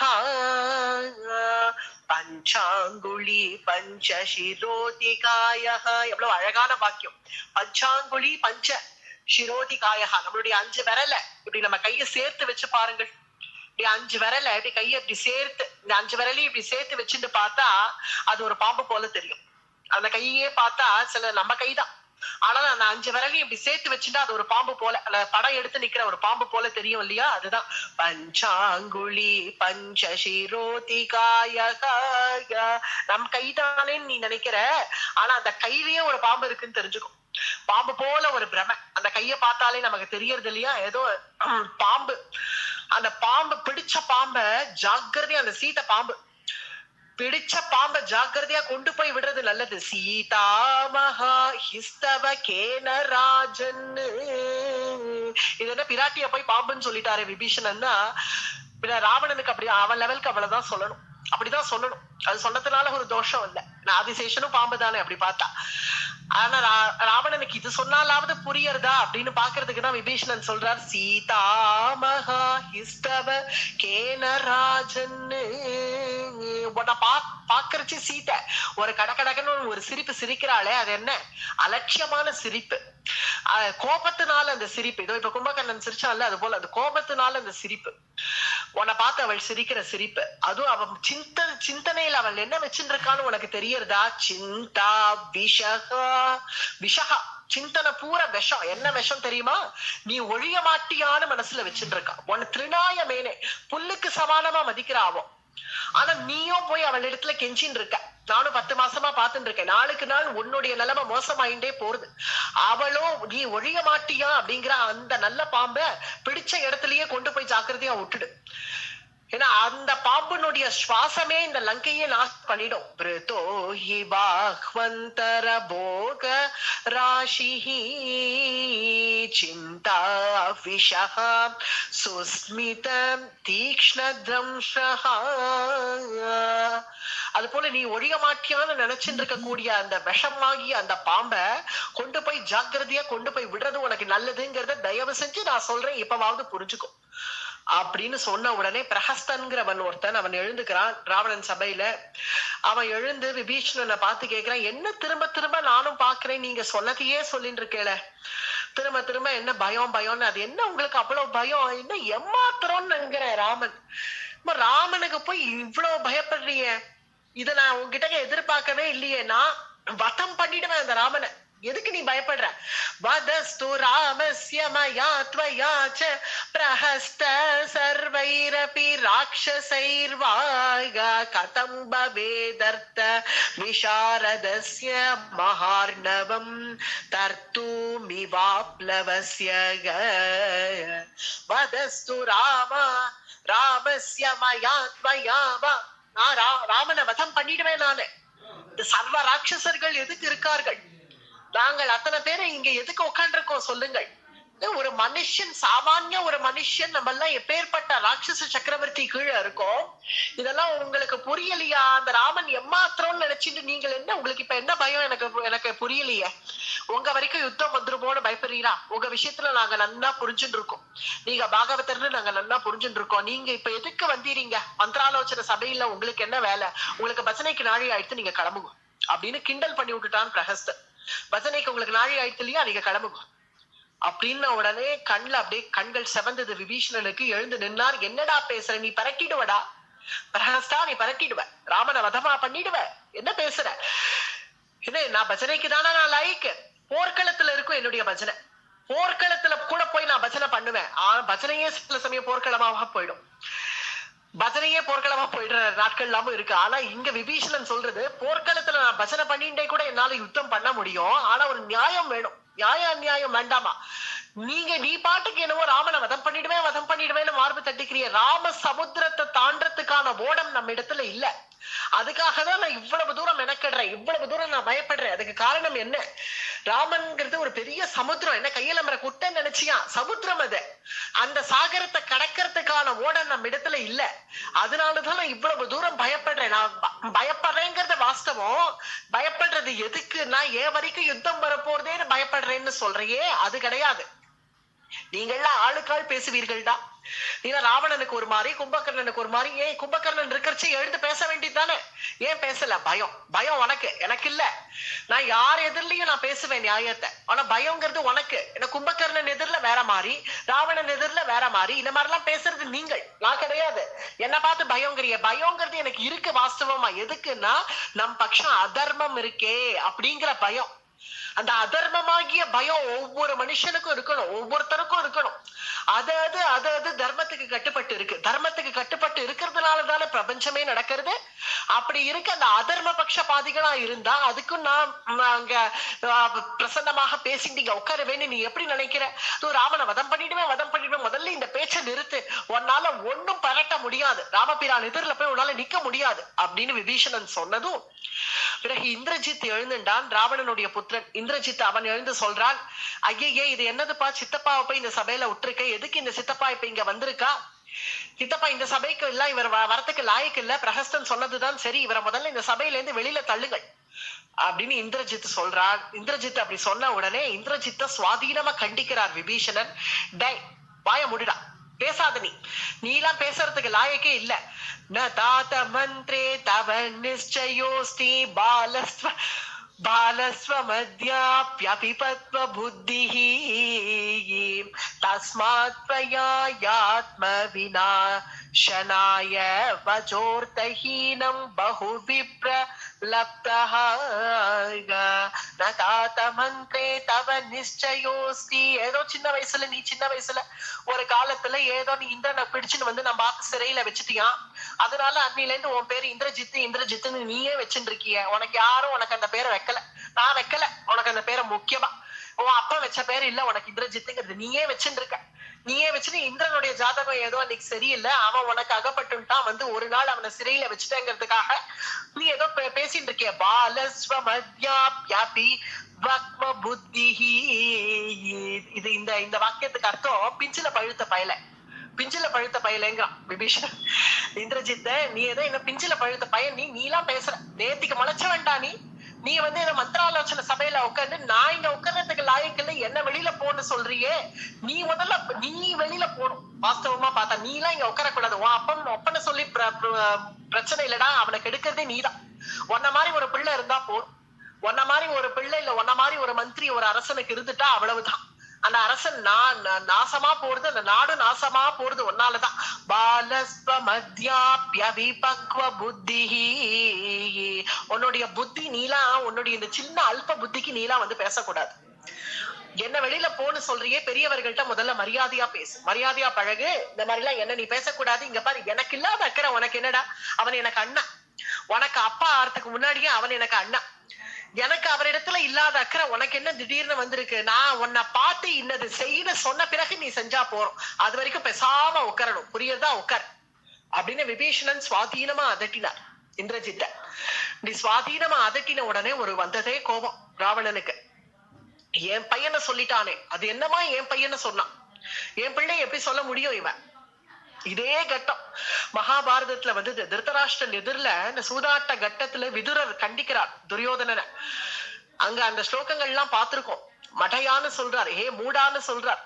அப்படிலாம் சொல்றச்சே கூட திருதராஷ்டிரனே தேவலாம் ராவணனுக்கு. திருதராஷ்டிரன் அப்ப கூட ஹே விதுரா, நீ என்னமா என் பிள்ளைய சொன்ன, நீ வெளியில போன்னு சொல்லல விதுரரை. கடைசி வரைக்கும் விதுரரை தன் கூடவே வச்சுட்டு இருந்தான் திருதராஷ்டிரன். அந்த ஒரு விஷயத்துல நல்லது பண்ணிட்டான். பீஷ்மர் கண்டிக்கும் போதோ இல்ல துரோணர் கண்டிக்கும் போதோ விதுரர் கண்டிக்கும் போதோ என்ன திருதராஷ்டிரனுக்கே தெரியும் இது தப்புங்கிறது, தாம் பண்றது தப்புங்கிறது தெரியும். தெரிஞ்சும் ஒண்ணும் பண்ண முடியாம உட்காந்துருக்கான். அதனால அவர்களெல்லாம் பார்த்து நீங்கள் வெளியில போங்கள்னு என்னைக்குமே சொன்னது இல்ல திருதராஷ்டிரன். ஒரு விதமா அவனே தேவலாம். ஏன்னா இதே கண்ணபிரானுடைய தூது சமயத்துல இதே மாதிரி ஆலோசனை சபை திருதராஷ்டிரன் கூட்டுறான். நாளைக்கு கண்ணபிரான் வரார், தூது வரப்போறார், என்ன பேசலாம், கண்ணபிரானுக்கு நம்ம என்ன பதில் சொல்லி அனுப்பலாம் அப்படின்னு அங்க திருதராஷ்டிரன் அங்க ஆலோசனை சபை கூட்டுறான். கூட்டின சமயத்துல விதுரர் இந்த மாதிரிதான் சுட சுட சில வார்த்தைகள் சொன்ன உடனே துரியோதனன் அங்க எழுந்து, இந்த சித்தப்பா விதுரர் இங்க எதுக்கு வந்திருக்காரு, அவரை முதல்ல வெளியில அனுப்புங்கிறான். வெளியில அனுப்புன உடனே திருதராஷ்டிரன் துரியோதனனை கண்டிச்சான். இங்க பார் துரியோதனா, மரியாதையா பேசு, அவன் எனக்கு தம்பி, நீ எனக்கு பிள்ளையா பிறக்கிறதுக்கு முன்னாடி அவன் எனக்கு தம்பி, அவனை வெளியில போனலாம் நீ சொல்ல முடியாது, அவன் இங்கதான் இருப்பான், சித்தப்பா இங்கதான் இருப்பான், அவன் சொல்றதை கேட்க முடிஞ்சா கேட்டுக்கோ, கேட்க முடியாட்டா நீ கிளம்பு அப்படின்னு திருதராஷ்டிரன் துணிஞ்சடிச்சு சொன்னான். ஒரு விதமா அவனை கூட ஏத்துன்றலாம் போல இருக்கு. ஆனா கடைசியா துரியோதனன் பட்சம் தான் இருந்தாங்கிறது வேற விஷயம். ஆனா அவன் பந்து பரிவாரங்களை அவன் விட்டு கொடுக்கல. அதுதானே அபிபக்த குடும்பம், ஒரு ஜாயிண்ட் ஃபேமிலினா அதுதானே. பந்து பரிவாரங்கள்ல சுவாதீனமா தன்னுடைய அண்ணா பிள்ளையை திட்டுறதோ இல்ல தம்பி பிள்ளையை திட்டுறதோ இல்ல பெரியப்பா தன்னுடைய தம்பி பிள்ளையை திட்டுவார், அந்த சித்தப்பா அண்ணா பிள்ளையை திட்டுவார். இந்த மாதிரி பரஸ்பரம் திட்டிக்கிறதெல்லாம் ஒரு வாஸ்தவம் தானே, அது யதார்த்தம் தானே. ஒரு அபிபக்த குடும்பம்னா அப்பதானே குடும்பம்ங்கிறது. அதுல இவன் என் பிள்ளைய சொல்லிட்டான், என் பொண்ணை சொல்லிட்டான், உன் பிள்ளைய சொல்லிட்டேன், உன் பொண்ணை சொல்லிட்டேன்னு அப்ப எப்போ அபிப்பிராய பேதம் வருதோ அப்பதான் குடும்பம்ங்கிறது பிரியறது. அந்த அபிப்பிராய பேதம் வந்தாலும் நம்மளுடைய தம்பிதானே சொன்னான் அப்படிங்கிறது தோணக்கூடாதோ. அதனால திருதராஷ்டிரனுக்கு ஒரு விதமா அது தோணிட்டேன், நம் தம்பி தானே சொல்றான், விதுரன் தானே சொல்றான் அப்படின்னு தோணிட்டேன். நம்ம பெரியப்பா பீஷ்மர் தானே சொல்றாரு, அவர் பேரை அவர் கண்டிக்காம வேற யாரு கண்டிப்பா அப்படின்னு தோன்றதே. அந்த புத்தி இல்லையே ராவணனுக்கு. இப்ப உடனே என்ன சொல்றான், அது என்னவா என் தம்பியை நீ என்னுடைய பிள்ளையை நீ சொல்ல போச்சு, நீ யார் இந்த விபீஷணன், வெறும் சோத்தாளுங்கிறான் ராவணன் சபையில. சொல்ற வெறும் சோத்தாள், நீ வெறுமை இங்க உட்காந்து தின்னு இருக்கிறவன், நீ எனக்கு என்ன உபகாரம் பண்ணிருக்க இது வரைக்கும், ஒன்னும் கிடையாது. யக்ஷேஸ்வரனோட நான் யுத்தம் போனேன், இந்திரனுடைய நான் யுத்தம் போனேன், அமராவதி நகரத்துக்கு நான் ஆக்கிரமிக்கிறதுக்காக நான் யுத்தத்துக்கு போனேன் எல்லாம் சொல்றிய, ஒரு யுத்தத்துக்காவது நீ முன்னாடி வந்து நின்னுருக்கியாடா, எனக்கு ஒரு உபகாரம் நீ பண்ணிருக்கியா, ஒன்னும் பண்ணல, ஆத்துல வெறும சாப்பிட்டு தூங்கிட்டு இருக்க, அவ்வளவுதான். கும்பகர்ணனே தேவலாம், அவனாவது யுத்தம்னு எழுப்பினா என் கூட வந்து நிக்கிறான், நீ அதுக்கு கூட பிரயோஜனம் இல்ல. நீ வெறும வந்து என்கிட்டக்க வந்து இதெல்லாம் நீ பேசிட்டு இருக்க, நானும் நேத்தில இருந்து பாத்துட்டு இருக்கேன் விபீஷணா, என்ன நீ பாட்டு துள்ளுன்னு துள்ளின்னு இருக்க, எனக்கு விருத்தமாவே பேசிட்டு இருக்கிய. பாம்பு பாம்புங்கிறியே, சீதை பாம்புங்கிறியே, சீதை இல்ல பாம்பு, நீதான் பாம்பு. எனக்கு உன் மேலதான் சந்தேகமா இருக்கு. வித்யதே கோஷு சம்பன்னம் வித்யதே ஞாதி தோபயம் வித்யதே ஸ்திரீஷு சாபல்யம் வித்யதே பிராமணே தபஹா. ராவணனுடைய சித்தாந்தம் இந்த ஸ்லோகத்தை என்னன்னு சொல்றது? என்ன சொல்றது? உனக்கு என்ன கண்டா பொறாமங்கிறான். விபீஷணனை பார்த்து என்ன சொல்றான் ராவணன்? உனக்கு என் மேல பொறாம, அதனாலதானே இவ்வளவு தூரம் பேசுறேன். எங்க நான் நன்னா இருக்கேன், சீரு சிறப்புமா, நான் க்ஷேமமா இருக்கேன், ராட்சச சக்கரவர்த்தியா இருக்கேன். உன்னை சொல்லி தோஷம் இல்லப்பா, அது அப்படிதான் இருக்கும். நான் ராட்சசேஸ்வரன், நானு ராட்சச சக்கரவர்த்தி, நானு எனக்கு இந்திரஜித்து போல ஒரு பிள்ளை, எனக்கு நான் ஆளுக்காளா, எனக்கு இத்தனை மந்திரிகள், இவ்வளவு பெரிய ராஜ்யம், எனக்கு லங்காபுரி ராஜ்யம்னு நான் ராஜாதி ராஜா உட்கார்ந்து இருக்கிற என்னை பார்த்து உனக்கு பொறாம வருதுங்கிறது சகஜம்தான். அது போலதான் எல்லாருக்கும் அவவாளை பார்த்து பொறாம வருது. வித்யதே ஞாதிதோ பயம். ஞாதி ஜனங்களுக்கு பொதுவாவே நம்மளுடைய அண்ணன் நன்னா வாழ்ந்தா தம்பிக்கு பிடிக்காது, இதெல்லாம் சகஜம் தானே, அது தெரியறது. அது மட்டும் இல்லாம இங்க ஒரு வார்த்தை சொல்றானே பார்க்கணும். வித்யதே ஸ்திரீஷு சாப்பல்யம். அது போல ஸ்திரீஷு சாப்பல்யமா, ஸ்திரீகளுக்கு எப்போ சப்பல புத்தியம். ராவணனுடைய சித்தாந்தம் இது. ராவணனுடைய பேச்சு எத்தகையதுன்னு நம்ம தெரிஞ்சுக்கணும், பார்க்கணும். ஸ்திரீஷு சாப்பல்யம்ங்கிறான். நாக்கு துள்றது இந்த பயலுக்கு. என்ன சொல்றான்? எப்பவுமே ஸ்திரீகள் சப்பல புத்தி உடையவர்கள், எதை காண்பிச்சும் ஸ்திரீகளை ஏமாத்திடலாம். வித்யதே ஸ்திரீஷு சாப்பல்யம். வித்யதே ஞாதிதோ பயம்னா அவன் எதை சொல்றான்னா, அதாவது என்ன கண்டு உனக்கு பொறாம, நீ என் தம்பி அண்ணன் க்ஷேமமா வாழறத உனக்கு பொறுக்க முடியலங்க. ஆனா இதே ராமாயணத்துல அண்ணனுக்கு தான் ராஜ்யம்னு தம்பி தவிக்கிறதும், தம்பிக்கு தான் ராஜ்யம்னு அண்ணன் தவிக்கிறதும் இவன் என்னத்தை கண்டான்? அவர்களெல்லாம் இவன் இன்னும் பார்க்கலையே. சித்திரக்கூடத்துல பிரபு வந்து உக்காண்டு இருக்கச்சு என் அண்ணாவுக்கு தான் ராஜ்யம்னு ஓடி வந்த பரதன், இல்லடா உனக்கு தான் ராஜ்யம்னு. அதுவும் அப்போது அலர்ந்த செந்தாமரையை வென்றதம்மான் இல்லையா கம்பன். அவர் பரதனுக்கு ராஜ்யம் அப்படின்னா என் பின்னவன் பெற்ற செல்வம் அடியனேன் பெற்றதன்றோ அப்படின்னு புறப்பட்டாரே இந்த பிரபு. அதனால என்னுடைய தம்பிக்கு தான் ராஜ்யம்னு புறப்பட்டவர் அவர், என் அண்ணாவுக்கு தான் ராஜ்யம்னு ஓடி வந்த பரதன். இவர்களெல்லாம் கண்டது இல்ல போல இருக்கு ராவணன், இன்னும் பார்க்கல. அதனால அவனுக்கு தெரியல. அதனால தம் அண்ணா தம்பினா இந்த மாதிரி பொறாமைங்கிறது தான் இருக்குங்கிறான். உத்தம அண்ணா தம்பிகளை எத்தனையோ பேர்கள் எத்தனையோ குடும்பத்துல இருக்கா, அதெல்லாம் அவன் கண்ணுக்கு தெரியல. அதுவும் அடுத்த வாக்கியம் வித்யதே ஸ்திரீஷு சாப்பல்யமா. சீதா பிராட்டி 10 மாச காலமா இங்க உட்காந்து இவன் காண்பிச்ச ஐஸ்வர்யங்கள் செல்வங்கள் எல்லாத்தையும் திருணத்துக்கு சமானமாக மதிச்சு இதெல்லாம் எனக்கு ஒண்ணு வேண்டாம்னு தூக்கி அடிச்சுட்டு எனக்கு ராமர் மட்டும்தான் வேணும்னு உட்கார்ந்து இருக்கக்கூடிய சீதா பிராட்டிய பக்கத்திலேயே வச்சுண்டோம். நாக்கு துள்றது இவனுக்கு. வித்யதே ஸ்திரீஷு சாப்பல்யம்ங்கிறான். இந்த மாதிரிலாம் அவன் பேசின உடனே அதனால உனக்கு என் மேல பொறாம, அதை நான் தப்பு சொல்லல, நீ அப்படித்தான் இருப்பாய். அப்படி உனக்கு அவ்வளவு விஷயம் சத்ரு பட்சத்துல உனக்கு அவ்வளவு ஆசை இருக்கும் பட்சத்துல இங்க உட்காந்து என்னிடத்துல நீ எல்லா போஜனங்கள் எல்லாம் சாப்பிட்டுட்டு ராஜபோகங்கள் எல்லாம் அனுபவிச்சுண்டு உன்னுடைய விசுவாசத்தை போல எப்ப நீ சத்ரு பட்சத்துல வச்சிருக்கியோ ஓடு பயில சத்ரு பட்சத்துல யோன்யஸ்வேவம் விதம் பூயாது வாக்கியமேதம் நிஷாச்சராய अस्मिन् मुहूर्ते न भवेत् त्वां तु दिक्कुल पांसनाः.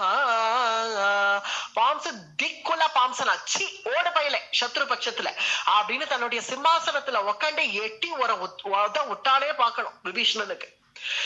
அவன் விபீஷணன் ராவணன் கீழே தானே நின்று பேசிட்டு இருந்தான். சிம்மாசனத்துல உக்காண்டே என்ன பழி எட்டி விட்டாலாம் ஒரு வத. அஸ்மின் முகூர்த்தே ந பவேத் த்வாம் து திக்குல பாம்சனாக. ஓட பயில சத்ரு பட்சத்துல அவன் பக்கமே போ அப்படின்னு ஒரு வத விட்டான். இந்த வத விட்ட உடனே அப்படியே படி பூரா உருண்டு விபீஷணன் வந்து இப்படி கீழே விழுந்த உடனே அத்தனை பேரும் ஹாயின்னு அட்டகாசம் பண்ணார்கள், சிரிச்சார்கள். கடகடன்னு விபீஷணன் விழுந்துட்டான். அதுவும் இந்த மாதிரி சாதுக்கள் விழுந்தா அது எல்லாருக்கும் ஒரு ஏளனம். இவாளை போல ராட்சசர்களுக்கு எல்லாம் இந்த மாதிரி சாதுக்கள் கீழே விழுந்துட்டாலே அவளுக்கு எல்லாம் ஒரு ஏளனம். இந்த மாதிரி அவர்கள் கீழே வந்து இப்படி விழுந்த உடனே எல்லாருமா சேர்ந்து சிரிச்சார்கள் உடனே. ஆனா விபீஷணன் அதுக்கெல்லாம் கவலைப்படல. சொன்ன நியாயம் எடுபடல, அவ்வளவுதான். இத ஒரு மூல மந்திரம்னு எடுத்துட்டானா விபீஷணன். எப்படி பாகவதத்துல அக்ரூரர் நீ வந்து கம்சன் அனுப்புறான், போய் கிருஷ்ணன் அழைச்சின்னு வான்னு கம்சன் அனுப்பறிச்சு அக்ரூரர் என்ன நினைக்கிறார்? கம்சன் என்னுடைய குருன்னு நினைக்கிறார். ஏன்னா பகவான அழைச்சிண்டுவான்னு ஒருத்தன் சொல்றான்னா அவனை விட குரு எனக்கு வேற யாரு? அதனால கம்சனே என்னுடைய குருன்னு நினைக்கிறார் அக்ரூரர். அது போல இங்க விபீஷணன் ஓட பயில சத்ரு பட்சத்துலன்னு ராவணன் விட்டான்ல ஒரு விட்ட உடனே இதுதான் தனக்கு ராவணன் தனக்கு குரு, பகவான்கிட்டயே போய் சேர் அப்படின்னு உதைக்கிற உதையா. எத்தனை பேருக்கு அந்த பாக்கியம் கிடைக்கும்? நம்ம ஆத்துல இருக்கிறவன் ஒரு ஓங்கி ஒரு அடி அடிச்சு போ பகவான் சன்னிதானத்துக்கு அப்படின்னு அது சந்தோஷம் தானே. அதனால இவன் விட்ட உத மற்றவர்கள்லாம் சிரிச்சார்களே தவிர விபீஷணன் சந்தோஷம். நம்ம அண்ணாவே சொல்லிட்டான் ஓடு பயில சத்ரு பட்சத்துலன்னு சொல்லிட்டார். சத்ருன்னு அவர் சொல்றார். ஆனா அவர் சொன்னது சத்ருன்னு, ஆனா அவர் சொன்னது ராமனை தானே. ஓடு ராமன் பட்சத்திலேயே அப்படின்னு தானே சொன்னார். இதை விட ஒரு பெரிய விஷயம் நமக்கு வேற என்ன இருக்கு? இந்த ஒரு வாக்கியம் இல்லாத போனால் நம்ம ராமபிரான்ட்ட போக முடியாது. ராமபிரான் கிட்ட போர்ச்சு அவர் ஒருவேளை திருப்பி அனுப்பிச்சாலும் அனுப்பிச்சிருவார். அண்ணா கிட்டயே போய் இரு, அதுதான் உனக்கு உச்சிதம். ஏன்னா பரதனை திருப்பி அனுப்பலையோ அது போல அண்ணா கிட்டக்கவே போய் இரு, அண்ணாக்கு அனுசரணையா இரு, அண்ணாக்கு நல்ல புத்தி சொல்லிட்டு நீ அங்கேயே இரு, நான் அப்புறமா யுத்தம் எல்லாம் ஆட்டம் உன்னை பாத்துக்கிறேன் அப்படின்னு சொல்லி அனுப்பிச்சாலும் அனுப்பிச்சிருவேன். ஆனா இவன் எப்போ எட்டி ஒரு உத விட்டு வெளியில போ வெளியில அப்படின்னு சொல்லிட்டானோ, இனி எனக்கு இங்க இடம் இல்லை, எனக்கு இடம் இல்லைங்கிற ஒரு வியாசத்தை கையில கொண்டு இனி அந்த பிரபு கிட்டக்க போயிடலாம் அப்படின்னு என்ன நினைக்கிறான் விபீஷணன். எல்லாரும் சிரிக்கிறார்கள். அவன் எழுந்து தன்னுடைய உத்தரியத்தெல்லாம் சரி பண்ணிட்டான். தலையெல்லாம் கலைஞ்சுடுத்து எட்டி ஒரு உத விட்டதுனால மேலேந்து வந்து அப்படி உருண்டு கீழே விழுந்ததுனால அதெல்லாம் சரி பண்ணிட்ட விபீஷணன் கையில ஒரு கதையை இப்படி தூக்கி தோல்ல வச்சுட்டான். கதையை இப்படி தூக்குறது எதுக்கு கதையன்னு அவ்வளவு கோபமா விபீஷணனுக்கு. ராவணனோடயே யுத்தம் பண்ண வந்துட்டாரா அப்படின்னு பார்த்தா கதையை தூக்கி இப்படி தோல்ல வச்சுட்டான். தோல்ல வச்சுட்டு வெளியில புறப்பட்டுட்டாராம். வெளியில அப்படி புறப்படுற அழகு இத்யுக்த பருஷம் வாக்கியம் நியாயவாதி விபீஷணஹ உத்பபாத கதா பாணிஹி சதுர்பிஹி சஹ ராக்ஷசைஹி. இத்யுக்த பருஷம் வாக்கியம் நியாயவாதி விபீஷணஹ. கிளம்பிடுறேன்னா நியாயவாதிகளுக்கு இனி இந்த சபையில இடம் இல்லை. நியாயவாதி விபீஷணஹ, நியாயவாதிகள் இந்த சபையில உட்கார முடியாது. அதனால இத்யுக்த பருஷம் வாக்கியம் நியாயவாதி விபீஷணஹ, நியாயவாதிகள் இனி இங்க உட்கார மாட்டா, நியாயவாதிகள் இனி இந்த சபையில உட்கார மாட்டா அப்படின்னு விபீஷணன் ஒரு கர்ஜிச்ச உடனே அந்த சபையிலேயே ஒரு 4 நியாயவாதிகள் இருந்தாலாம். 4 நியாயவாதிகள் என்ன பண்ணிட்டார்கள்? உத்பபாத கதா பாணிஹி சதுர்பிஹி சஹ ராக்ஷசைஹி. சதுர்பிஹி சஹ ராக்ஷசைஹி, அதாவது கூடவே இன்னும் 4 ராட்சசர்கள் கூட புறப்பட்டார்களாம். ஏன்னா அவர்கள் நியாயவாதிகள். எப்ப நியாயவாதிகளுக்கு இந்த சபையில இடம் இல்லை அப்படின்னு விபீஷணன் கர்ஜிச்ச உடனே இனி நம்ம மட்டும் எதுக்கு இங்க இருக்கோம் அப்படின்னு அந்த 4 பேர்கள் விபீஷணன் பின்னாடியே அவர்களும் புறப்பட்டுட்டார்கள். உத்பபாத கதா பாணிஹி, கதா பாணியா புறப்படுறார் விபீஷணன். கையில கதையோட புறப்படுறார். எங்க புறப்படுறார்? ராம சன்னிதானத்துக்கு. ராம சன்னிதானத்துக்கு சரணாகத்தின்னு தானே போக போறார். ஒண்ணு யுத்தத்துக்கு போக போறது இல்லையே. புஷ்பம் பத்திரம் பலம் தோயம்னு எதையாவது கொண்டு போலாமே. பத்திரம் புஷ்பம் பலம் தோயம் எதையாவது கொண்டு போலாமே. இல்ல தேன் திணை ஏதாவது பகவானுக்கு அர்ப்பணம் பண்ண கொண்டு போலாமே. பின்ன எதுக்கு கதைய தூக்கிட்டு போறார் அப்படின்னு பார்த்தா உத்பபாத கதாபாணிங்கிறதுக்கு அவ்வளவு வியாக்கியானம். கதை எதுக்கு எடுத்துன்னு போனார்னா இப்ப யுத்த சமயமா இருக்கிறதுனால இந்த கதைக்கு தான் இப்ப உபயோகம் அப்படின்னு எடுத்துட்டு போறாராம். உத்பபாத கதாபாணிஹி, எதிரில இருக்கிறவன் நீர் கதாதரன் இல்லையா அப்படின்னு ஞாபகப்படுத்துறதுக்காக கொண்டு போறாராம். உத்பபாத கதாபாணிஹி, இப்ப நான் சரணாகதின்னு பண்ணிட்டு நான் சோம்பேறியா இருக்க மாட்டேன், நான் யுத்தமும் பண்ணுவேன், அதுவும் ராட்சச சைன்யத்தை எதிர்த்து நான் யுத்தம் பண்ணுவேன் அப்படிங்கிற தோரணையில கதை எடுத்துட்டு போறாராம். உத்பபாத கதாபாணிஹி, ஆகாசத்துல புறப்பட்டுட்டான். ஆகாசத்துல புறப்பட்டு நேர ராட்சசர்கள் தானே, அவர்களுக்கு அத்தகைய சக்திகள் இருக்கு. ஆகாசத்துல மார்க்கமா புறப்பட்டு அந்த கதையை தூக்கிட்டு போச்சு. எதிரில இருக்கிறவன் கதாதரன் நான் யாருன்னு ஞாபகப்படுத்த வராராம். ஏன்னா பகவானுடைய ஆதிசேஷனே லக்ஷ்மணனாக வந்தது. பாஞ்சஜன்யம் பரமனேந்து பாஞ்சஜன்யம் அதுவே பரதனாக வந்தது. அல்ல சுதர்சன சக்கரமே சத்ருக்னாக வந்தது. நந்தகம் அதாவது கத்தி அதுவே பகவானுடைய இடுப்புல கத்தியாக வந்துடுத்து. சார்கம் அப்படிங்கிறது பகவானுக்கு கோதண்டமாக வந்துடுத்து. பின்ன கௌமோதகம்னு சொல்லக்கூடிய அந்த கதை எங்க? கதை விபீஷணனா பிறந்திருக்கு. அதனால நான் கதையினுடைய ரூபமாக நான் பிறந்தவன். வாஸ்தவமா பார்த்தா அயோத்தியில பிறந்திருக்கணும். அயோத்தியில ராமனுக்கு இன்னொரு தம்பியா பிறந்திருக்கணும். ஆனா என்ன தலையெழுத்தோ நான் இங்க வந்து பிறந்துட்டேன். ஆனா நான் கதையினுடைய ஸ்வரூபம் தான். நான் பகவானுடைய பஞ்சாயுதங்கள்ல கதையினுடைய ரூபம் தான் இந்த விபீஷணன். கதையினுடைய ஸ்வரூபம் நான் அப்படின்னு ஞாபகப்படுத்துறதுக்காக வராராம். உத்பபாத கதா பாணிஹி. பிறகு ஒரு கால் நீ நல்ல எண்ணத்தோட வந்தியா அப்படின்னு ஒரு கேள்வி வந்தா, ஒரு பிராமணன் தன்னுடைய யஜ்ஞோபவீதம் அந்த உபநயனம் அந்த பூணல் அதை பிடிச்சுன்னு பிரதிஜை பண்ணுவான். இல்ல புஸ்தகத்தை பிடிச்சு வேதத்தை பிடிச்சுன்னு பிரதிஜை பண்ணுவான். ஒரு க்ஷத்ரியன் ஆயுதத்தை வச்சு பிரதிஜை பண்ணுவான். வைசியர்கள் தனத்தை வச்சே பிரதிஜை பண்ணுவார்கள். அது போல சதுர்த்தர்கள் நிலத்தை வச்சே பிரதிஜை பண்ணுவார்கள். அது போல நீ நல்ல எண்ணத்துல வந்திருக்கியா அப்படிங்கறதுனால அவரும் க்ஷத்ரியனா இருக்கிறதுனால நானும் ஒரு விதமான ராட்சசர்களும் க்ஷத்ரிய கேட்டகரியில தான் வரா. அதனால நான் இந்த ஆயுதத்தை பிடிச்சு நான் பிரதிஜை பண்ணலாம், நான் நல்ல எண்ணத்தோட தான் வந்திருக்கேன் அப்படிங்கிறதுக்காக கதையை கொண்டு போறாராம். உத்பபாத கதா பாணிஹி சதுர்பிஹி சஹ ராட்ச ராட்சசைஹி. வால்மீகி ரசிக்கிறார். சதுர்பிஹி சக ராட்சசைஹி. மீதி 4 பேர் விபீஷணன் பின்னாடியே போறத ரசிக்கிறார். அவளுக்கு இனிமே நம்ம எங்க போறோங்கிறது தெரியாது, விபீஷணன் எங்க போக போறாருன்னு தெரியாது, நம்ம விபீஷணன் பின்னாடி போவோம், அவ்வளவுதான். விபீஷணனுடைய சமாஸ்ரயணத்தினால அவர்களுக்கும் பெருமாள் கிடைக்க போறார். அங்க விசாரணை விபீஷணனை சேர்த்துக்கலாமாங்கிறது தான். இவா 4 பேருக்கு விசாரணை இல்ல, அங்க விபீஷணனை சேர்த்துண்டாயாச்சுன்னா இனி அவர்களையும் சேர்த்துண்டாயிடுதுன்னு அர்த்தம். விபீஷணனுடைய சமாஸ்ரயணம் அது.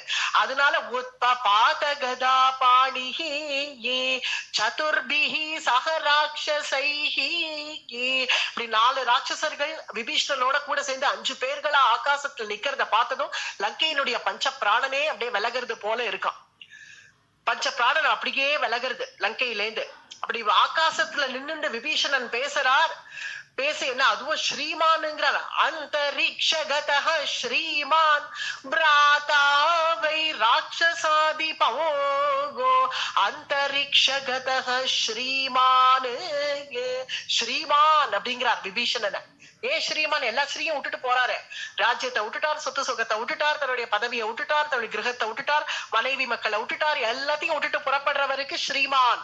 அத்தகைய ஒரு செல்வம் கிடைச்சதுங்கிறார். என்ன செல்வம்? சத்சங்கமாகிய செல்வம். இனி துஷ்ட சங்கம் விலகிடுது, சத்சங்கமாகிய செல்வம் கிடைச்சதுனால அந்த ரிக்ஷகதஹ ஸ்ரீமான். இனி ராஜ்யஸ்ரீ விபீஷணனுக்கு கிடைக்க போறது. வந்ததும் வராததுமா உடனே இந்த லங்காபுரி ராஜ்யம்னு அந்த பிரபு கொடுத்துட போறார். அதனாலேயே ராஜ்யஸ்ரீ கிடைக்க போறதுங்கிறதுனால அந்த ரிக்ஷகதஹ ஸ்ரீமான், ராமபக்தி ஆகிய ஸ்ரீ கிடைக்க போறது. அதனால அந்த ரிக்ஷகதஹ ஸ்ரீமான். பிறகு கைங்கரியமாகிய ஸ்ரீ கிடைக்க போறது. ராம கைங்கரியமாகிய அந்த ஸ்ரீ கிடைக்க போறதுனால அந்த ரிக்ஷகதஹ ஸ்ரீமான். பிரபத்தியாகிய ஸ்ரீ கிடைக்க போறது. சரணாகதிங்கிற ஸ்ரீ கிடைக்க போறது. அதுவும் சரண்யன் கிட்ட இருந்தே கிடைக்க போறது. அதனால அந்தரிக்ஷகதஹ ஸ்ரீமான். மற்றொரு விசேஷம் இங்க என்ன, புருஷகாரம். அந்த புருஷகார பூத்தையா இருக்கக்கூடிய அங்க சீதா பிராட்டி அங்க லங்கையில அந்த அசோக வனத்துல அங்க உட்காந்து இப்படி ஆகாசத்தை பாக்குறாளாம். யாரோ 4 பேர் போறா, 5 பேர் போறா. முன்னாடி ஒருத்தர் கதையோட புறப்படுறார், பின்னாடியே 4 பேர் போறா. ஆகாச மார்க்கமாக போறா. அங்க இருக்கக்கூடிய சரமா திரிஜட்டான்னு தன்னுடைய தோழிகளை பார்த்து பிராட்டி கேட்கிறாளாம், யாரு அங்க மேல புறப்பட்டு போறா, யாரோ 5 பேர் புறப்படுறாளே, யாருமா அப்படின்னு கேட்கிறாளாம். அது எங்க அப்பா தான். திரிஜட்டை சொல்றாள், எங்க அப்பா தான், விபீஷணன் பேர் எங்க அப்பா தான். ஆமா, அடிக்கடி சொல்லுவியே அந்த அவரா? ஆமா, அவர் தான் எங்க அப்பா. எதுக்கு போறார்? எங்க போறார்? எதுக்கு போறார்? புறப்பட்டு எதுக்கு போறாருன்னா எங்க பெரியப்பா அடிச்சு விரட்டிட்டார். இனிமே இங்க இருக்க கூடாது, நீ வெளியில போன்னு எட்டி உதைச்சாரா, இப்பதான் கேள்விப்பட்டேன். அப்படியா? சரி, இப்ப எங்க போவார்? பின்ன வேற எங்க போக முடியும்? எங்க போவார் அப்படின்னா ராம சன்னிதானத்துக்கு போறார். ராம சன்னிதானத்துக்கா? நிஜமாதான் சொல்றியாமா? ஆமா, நான் எல்லாம் விசாரிச்சுன்னு தான் வந்து சொல்றேன். எங்க அப்பா புறப்பட்டு ராம சன்னிதானத்துக்கு போறாரா. அந்த ராமபிரானே சரணம்னு புறப்பட்டு போறார்.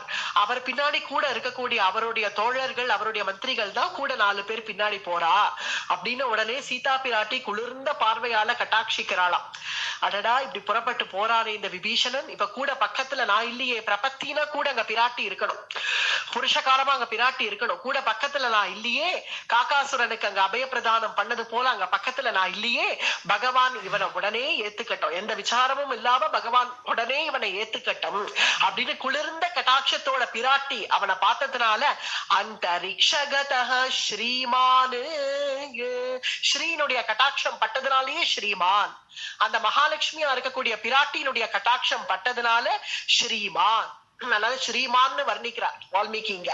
அத்தகைய ஸ்ரீமான் விபீஷணன் புறப்பட்டு போற ஜோர்ல ஒரு வார்த்தை சொல்றார்.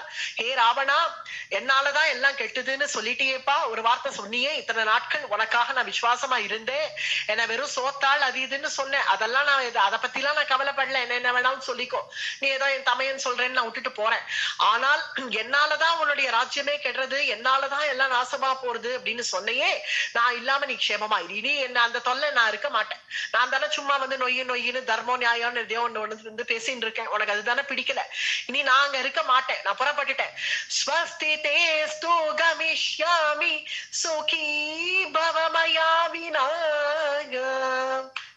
முதல்ல வால்மீகிக்கு பெரிய பிரணாமங்கள் சொல்லணும் நம்ம, வால்மீகி ரிஷிக்கு.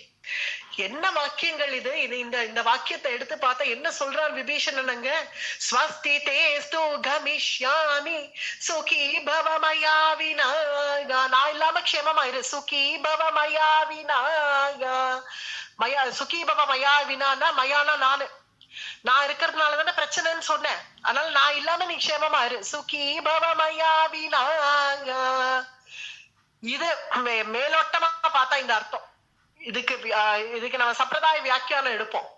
எடுத்தா இதுக்கு என்ன அர்த்தம்? மயாவினா, மான்னா லக்ஷ்மி.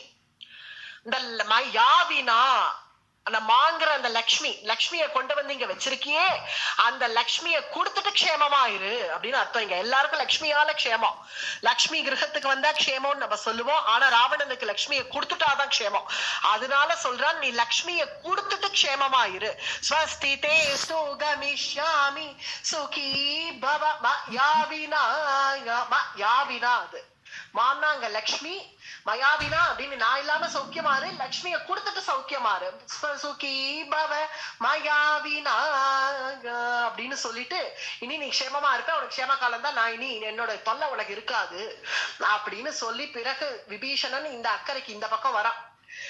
இந்த பக்கம் வரான். ராகவனே கதின்னு வரான்னு எப்படி பிரபு நம்மளை ஏத்துப்பாரா என்ன ஏது ஒன்னும் தெரியல. ஆனாலும் புறப்பட்டு ஏதோ ஒரு தைரியத்துல வந்துட்டோமே, வேணா திரும்பி போயிடுவோமா, அந்த மாதிரி எந்த சிந்தனையும் இல்ல.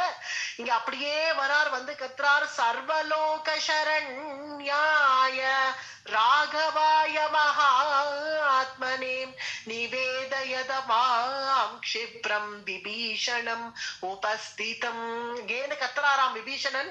சர்வலோக சரண்யனான ராகவனே கதின்னு வந்திருக்கேன் அப்படின்னு ஆகாசத்துல இருந்து ஒரு குரல் கேட்கறது. என்னன்னு எல்லாரும் தலை தூக்கி பாக்குறார்கள்.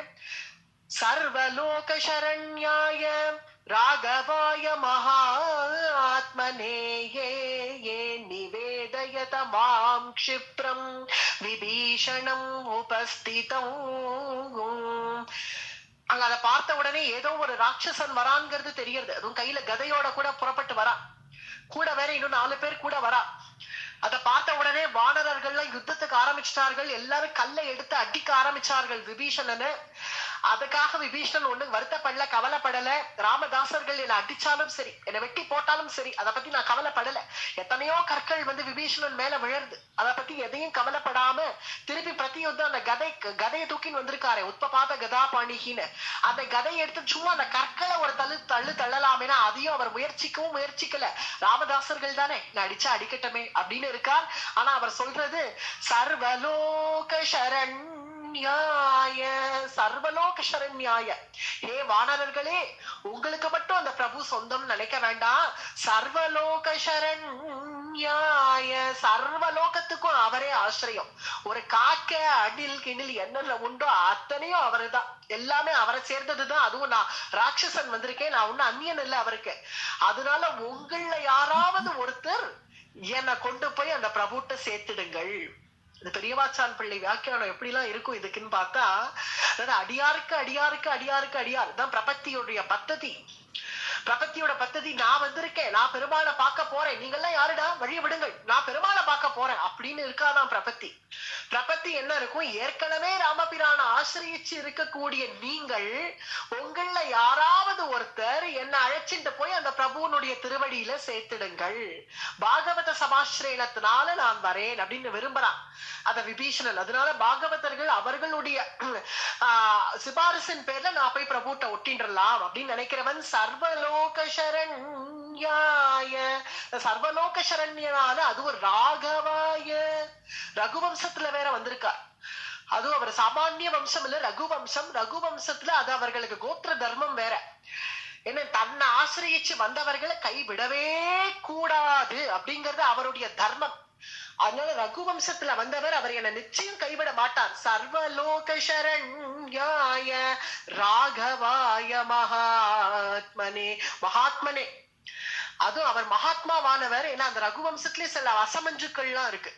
அசமஞ்சன் ஒருத்தன், அவன் எப்படி இப்படி இல்லாம போயிட்டான். அசமஞ்சுக்கள்லாம் சிலது இருக்கு. அந்த மாதிரி இல்ல, அவர் மகாத்மனே, மகாத்மனே, மகாத்மாவானவர். நிவேதயத மாம் க்ஷிப்ரம், என்னை கொண்டு போய் அவர் இடத்துல ஒரு நிவேதயத்தை. க்ஷிப்ரம், க்ஷிப்ரம்னா சீக்கிரம் சீக்கிரம்ங்கிறான், என்ன தவிக்கிறான் விபீஷணன். நிவேதயத மாம் க்ஷிப்ரம், என்னை கொண்டு போய் சீக்கிரமா அவர் திருவடியில போட்டுடுங்கள். அதுவும் எப்படி விபீஷணம் உபஸ்திதம், எங்கேயோ சபையில இருந்து ஒருவள் கத்தின, பெரியவாச்சான் பிள்ளை வியாக்கியானம் இப்ப அடியேன் சொல்றது, எங்கேயோ சபையில இருந்து ஒருவள் கத்தினாலே அது போல இல்லாமல், எங்கேயோ ஒரு குளத்தங்கரையில உட்காந்து ஆதி மூலமேனு கத்திட்டே அது போல இல்லாமல், இருக்கிற இடத்துக்கே தேடி வந்துட்டேன்.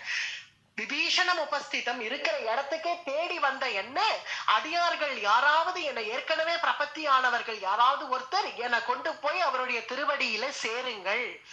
சர்வலோக சரண்யாய ராகவாய மகாத்மனேயே நிவேதயத மாம் க்ஷிப்ரம் விபீஷணம் உபஸ்திதம். இப்படி அங்கேருந்து கத்தரான் விபீஷணன், என்னை யாராவது கொண்டு போய் சேருங்கள் சேருங்கள், ராமபிரான்ட்ட சேர்த்துடுங்கள் சேர்த்துடுங்கள்னு கை கொபிக்கிறான் விபீஷணன். ஏன்னா நீங்கள் ஏற்கனவே ஆசிரியச்சவர்கள் அல்லவா, என் மேல நீங்கள் கிருப பண்ணுங்கள், கிருப பண்ணி என்னை கொண்டு போய் ராமபிரான் இடத்துல சேருங்கள் அப்படின்னு. இதுதான் அந்த 6 லட்சணங்கள் சொன்னோம் இல்லையா. சரணாகதிக்கு ஒரு 6 விதமான லட்சணங்கள் சொல்லப்படுறது நம்முடைய சாஸ்திரங்கள்ல.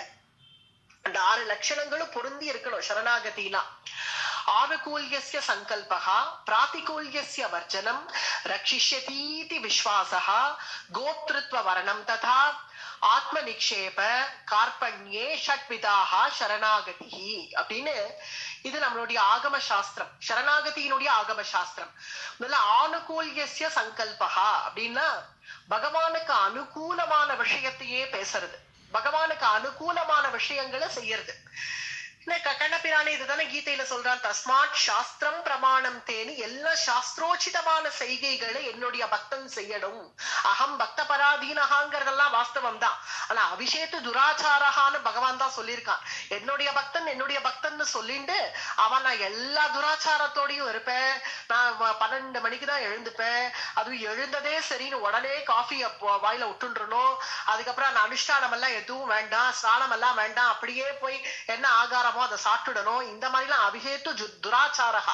இத்தகைய துராச்சாரத்தை எல்லாம் வச்சுண்டு அவன் என்னுடைய பக்தன்னு சொல்ல முடியாது. பின்ன அபிஷேத்து துராச்சாரகான்னு சொல்லியிருக்காரு அப்படின்னா, அதாவது எத்தனை துராச்சாரங்கள்லாம் இருந்தாலும் பரவாயில்ல, என் பக்தனை நான் ரட்சிக்கிறேன்னு ஏன் பின்ன கிருஷ்ணன் சொன்னா? ரெண்டுத்துக்கும் முரணால இருக்கு இது.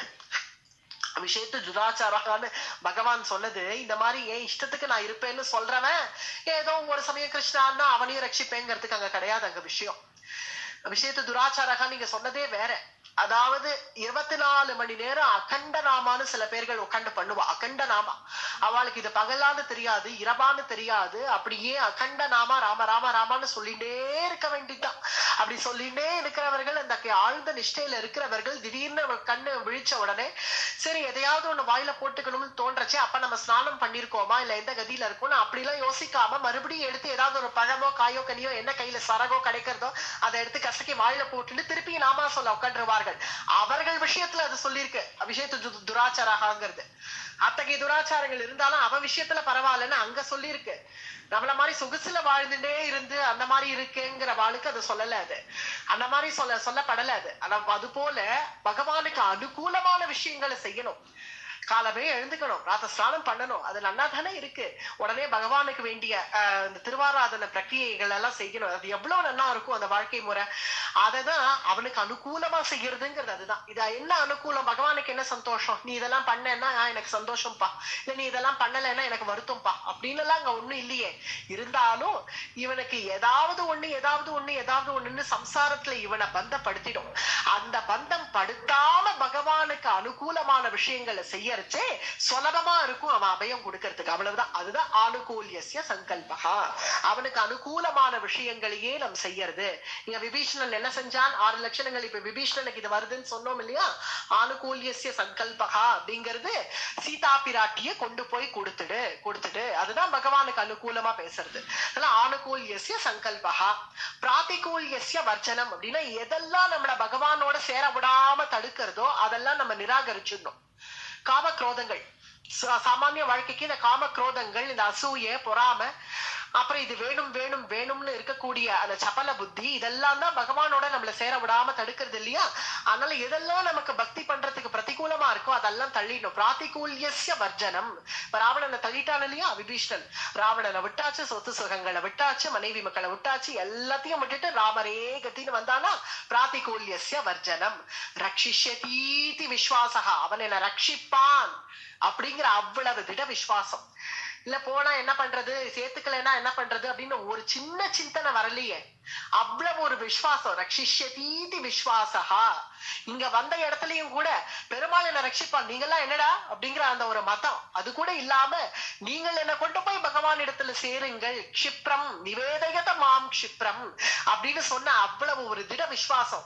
ரக்ஷிஷ்யதீதி விஸ்வாசகா கோத்ருத்வ வரணம் ததா அப்படிங்கிறதுதான் இங்க ஆச்சரியம். அதாவது அவனே கோப்தா, அவன் தான் எனக்கு நாதன், அவனை தவிர எனக்கு வேற அந்நிய நாதன் கிடையாது. அதாவது ஒரு எப்படி ஒரு கன்னிகை விவாக சமயத்துல அல்ல கனிகாதான சமயத்துல இனி இவனுக்கே உரியவள் அப்படின்னு எப்போ அவள் விவாகம் ஆயிடுத்தோ அப்ப எப்ப சரணாகதிங்கிறாங்க, அதுவும் விவாகமும் ஒரு விதமான சரணாகதி தான். இனி இவனுக்கு உரியவள் இவள், இவளுக்கு உரியவன் அவன் ஆன பிறகு இனி மறுபடியும் ஓகே, இன்னைக்கு ஆயிடுத்து கல்யாணம், மறுபடியும் நாளைக்கு ஒரு கல்யாணம், அதே பொண்ணை கூட்டு அதே மாப்பிள்ளையை கூட்டு, அது நேத்திக்காச்சு, இது இன்னைக்கு மறுபடியும் இன்னும் ஒரு 10 வருஷம் கழிச்சு மறுபடியும் அதே பொண்ணு அதே மாப்பிள்ளை கல்யாணம். இப்படி எத்தனை தடவை கல்யாணம் பண்றது? ஒரு தடவை கல்யாணம் பண்ணியாச்சுன்னா அது எப்படி சாகர வரைக்கும் அது வேலிடோ, அது போல அவன் கோப்தான ஒரே தடவை தான் வர்ணிக்கணும். ராகவா நான் உன்னை சேர்ந்தவன் அப்படின்னு அவனை கோப்தாவா வரிச்ச பிறகு மறுபடியும் நாளைக்கு போய் ராகவா நான் உன்னை சேர்ந்தவன் மறந்துடாத, எனக்கு இதை பண்ணி கொடு, ராகவா நான் உன்னை சேர்ந்த, அதான் ஒரு தடவை சொல்லிட்டானே, இன்னும் எத்தனை தடவை சொல்லுவான்னு நினைப்பான் பகவானே. ஒரு தடவை சொல்லியாச்சுன்னா அவ்வளவுதான். எப்படி ஒரு தடவை விவாகம் பண்ணிண்டாச்சுன்னா அதுவே ஆயுசு பூரா நமக்கு வேலிட்னு அப்படி இருக்கும். அது போல அத்தகைய கோப்தாவை வரிக்கணும். அத்தகைய கோப்தாவை வரிச்சு ஒரு தடவை நம்மளை ஒப்படைச்சிட்டோம்னா இனி ஒவ்வொன்னுத்துக்கும் இதுக்கு ஒரு சரணாகதி அதுக்கு ஒரு சரணாகத்தின்னு போய் பண்ணணுங்கிற அவசியம் இல்லை. அதுதான் கோத்ருத்வ வரணம் ததா. ஒரு தடவை வரிச்சா வரிச்சதுதான். இதுக்கப்புறம் இல்ல அவர் மாட்டேன்னு சொல்லிட்டார், மாட்டேன்னு சொன்னாலும் பரவாயில்ல, மாட்டேன்னு சொன்னாலும் இங்கேயே கடந்து உயிரை விடுவேனே தவிர மறுபடியும் எழுந்துட்டு போக மாட்டேன். அத்தகைய ஒரு கோப்தா அவர். கோத்ருத்வ வரணம் ததா. அந்த முக்கியமான ஒரு லட்சணம் இது. ஆத்ம நிக்ஷேப நம்மளுடைய ஆத்மா உள்பட சரீரம் உள்பட அத்தனையும் கொண்டு போய் அவர் திருவடியில போட்டுடுறது. ஆத்ம நிக்ஷேப கார்பண்யே, அவர் திருவடியில போட்ட பிறகு தனக்குன்னு ஒரு சங்கல்பம் வச்சுக்க கூடாது. அவன் திருவடியில நான் என்ன அப்படியே பூர்ணமா உன்னை ஒப்படைச்சிடுறேன் அப்படின்னு சொன்ன பிறகு சரி அப்ப இதை பண்ணா தேவையில்ல, நான் சொல்றபடி கேளுங்க, நம்ம பகவானுக்கு ஆர்டர் போட ஆரம்பிச்சிருவோம். சரி ராமா நான் என்ன உன்கிட்டயே ஒப்படைச்சிட்டேன், நாளைக்கு எனக்கு இன்டர்வியூல பாஸ் பண்ணிட்டேன், நாளைக்கு எப்படியாவது நான் இந்த பரீட்சையில பாஸ் பண்ணிட்டேன், அப்புறம் நாளைக்கு நான் ஒரு டெண்டர் ஒண்ணு போடலான்னு இருக்கேன், அது அப்படியா நிறைவேற்றி கொடுத்து, இதெல்லாம் கேட்கணுங்கிற அவசியம் இல்ல.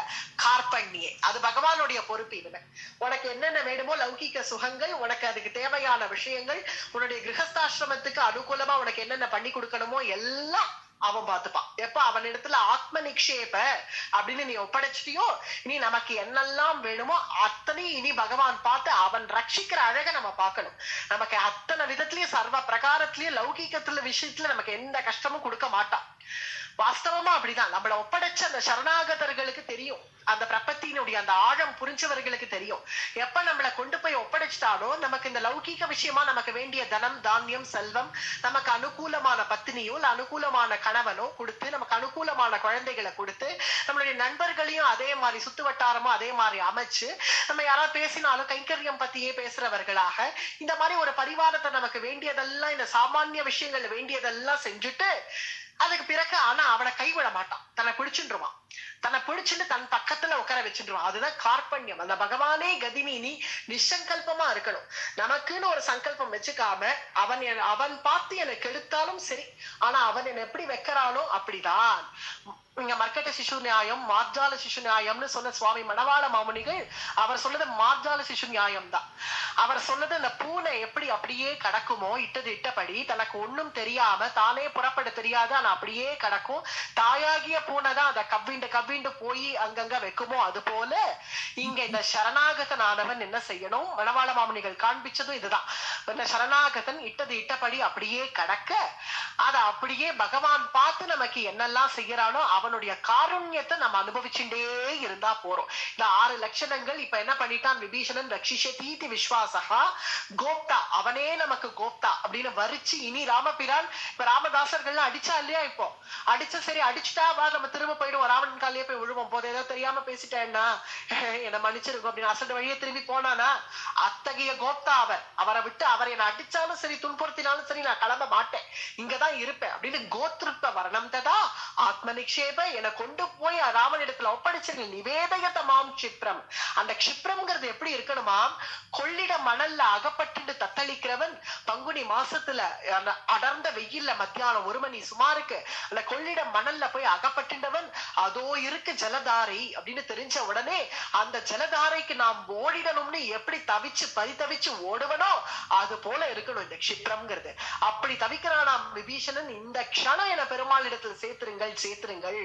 அதுதான் ஆத்ம நிக்ஷேப. ஆத்மார்த்தமா தன்னை ஒப்படைக்க வந்துட்டார், கார்பண்ய ஒப்படைச்ச பிறகு இனி ராமர் தன்னை எப்படி வைக்கிறாரோ இந்த நியமிக்கிறாரோ அது படித்தான் அப்படின்னு ஆனது ஆச்சரியமான சரணாகதி கட்டம் இது. ஆனுகூல்யஸ்ய சங்கல்பகா பிராதிகூல்யஸ்ய வர்ஜனம் ரக்ஷிஷ்யதீதி விஸ்வாசகா கோத்ருப்த வரணம் ததா ஆத்மநிக்ஷேப கார்பண்யே ஷட்விதாகா சரணாகதி அப்படின்னு 6 லட்சணங்களும் பொருந்தி விபீஷணன் பண்ற சரணாகதி.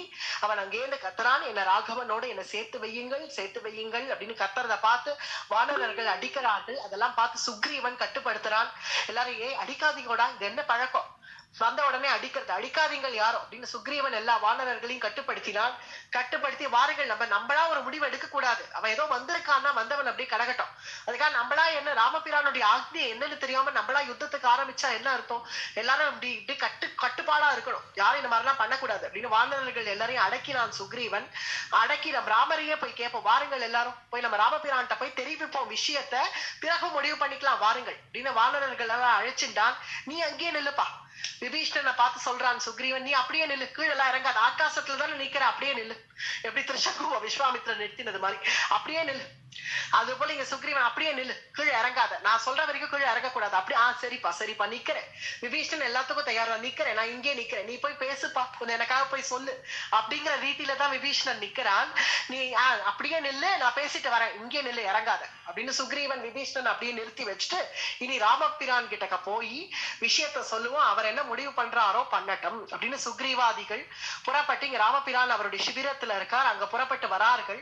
வந்து விபீஷணனா ராவணனுடைய தம்பியா நீரே சரணம்னு வந்திருக்கான், அவரை என்ன பண்ணலாம், நாங்க நிறுத்தி வச்சுட்டு வந்திருக்கேன், என்ன பண்ணலாம் அப்படிங்கிற ஆலோசனை சபை இங்கேயும் ஒரு ஆலோசனை சபை கூட போறது.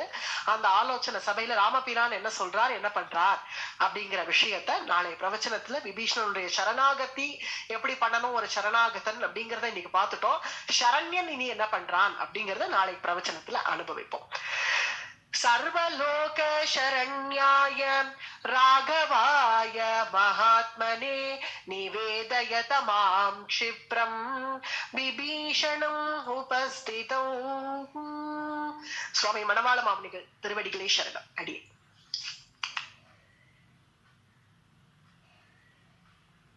அடியேன் தன்யஸ்மி அடியேன்மா ஸ்ரீமதி ராமானுஜாய மணவாள மாமுனிகள் திருவடிகளே சரணம்.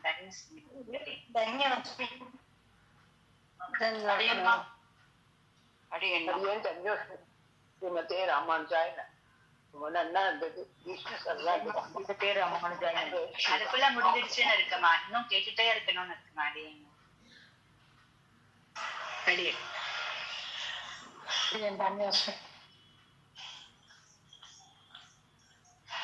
அடியேன் ஸ்ரீமதி ராமானுஜாய நமக.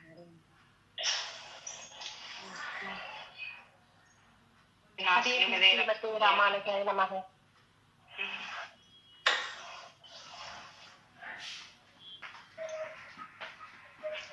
அடேமா உத்தபாத கதாபாணிக்கு அவ்வளவு அழக வாக்கியம் சொன்னீங்க. அப்புறமா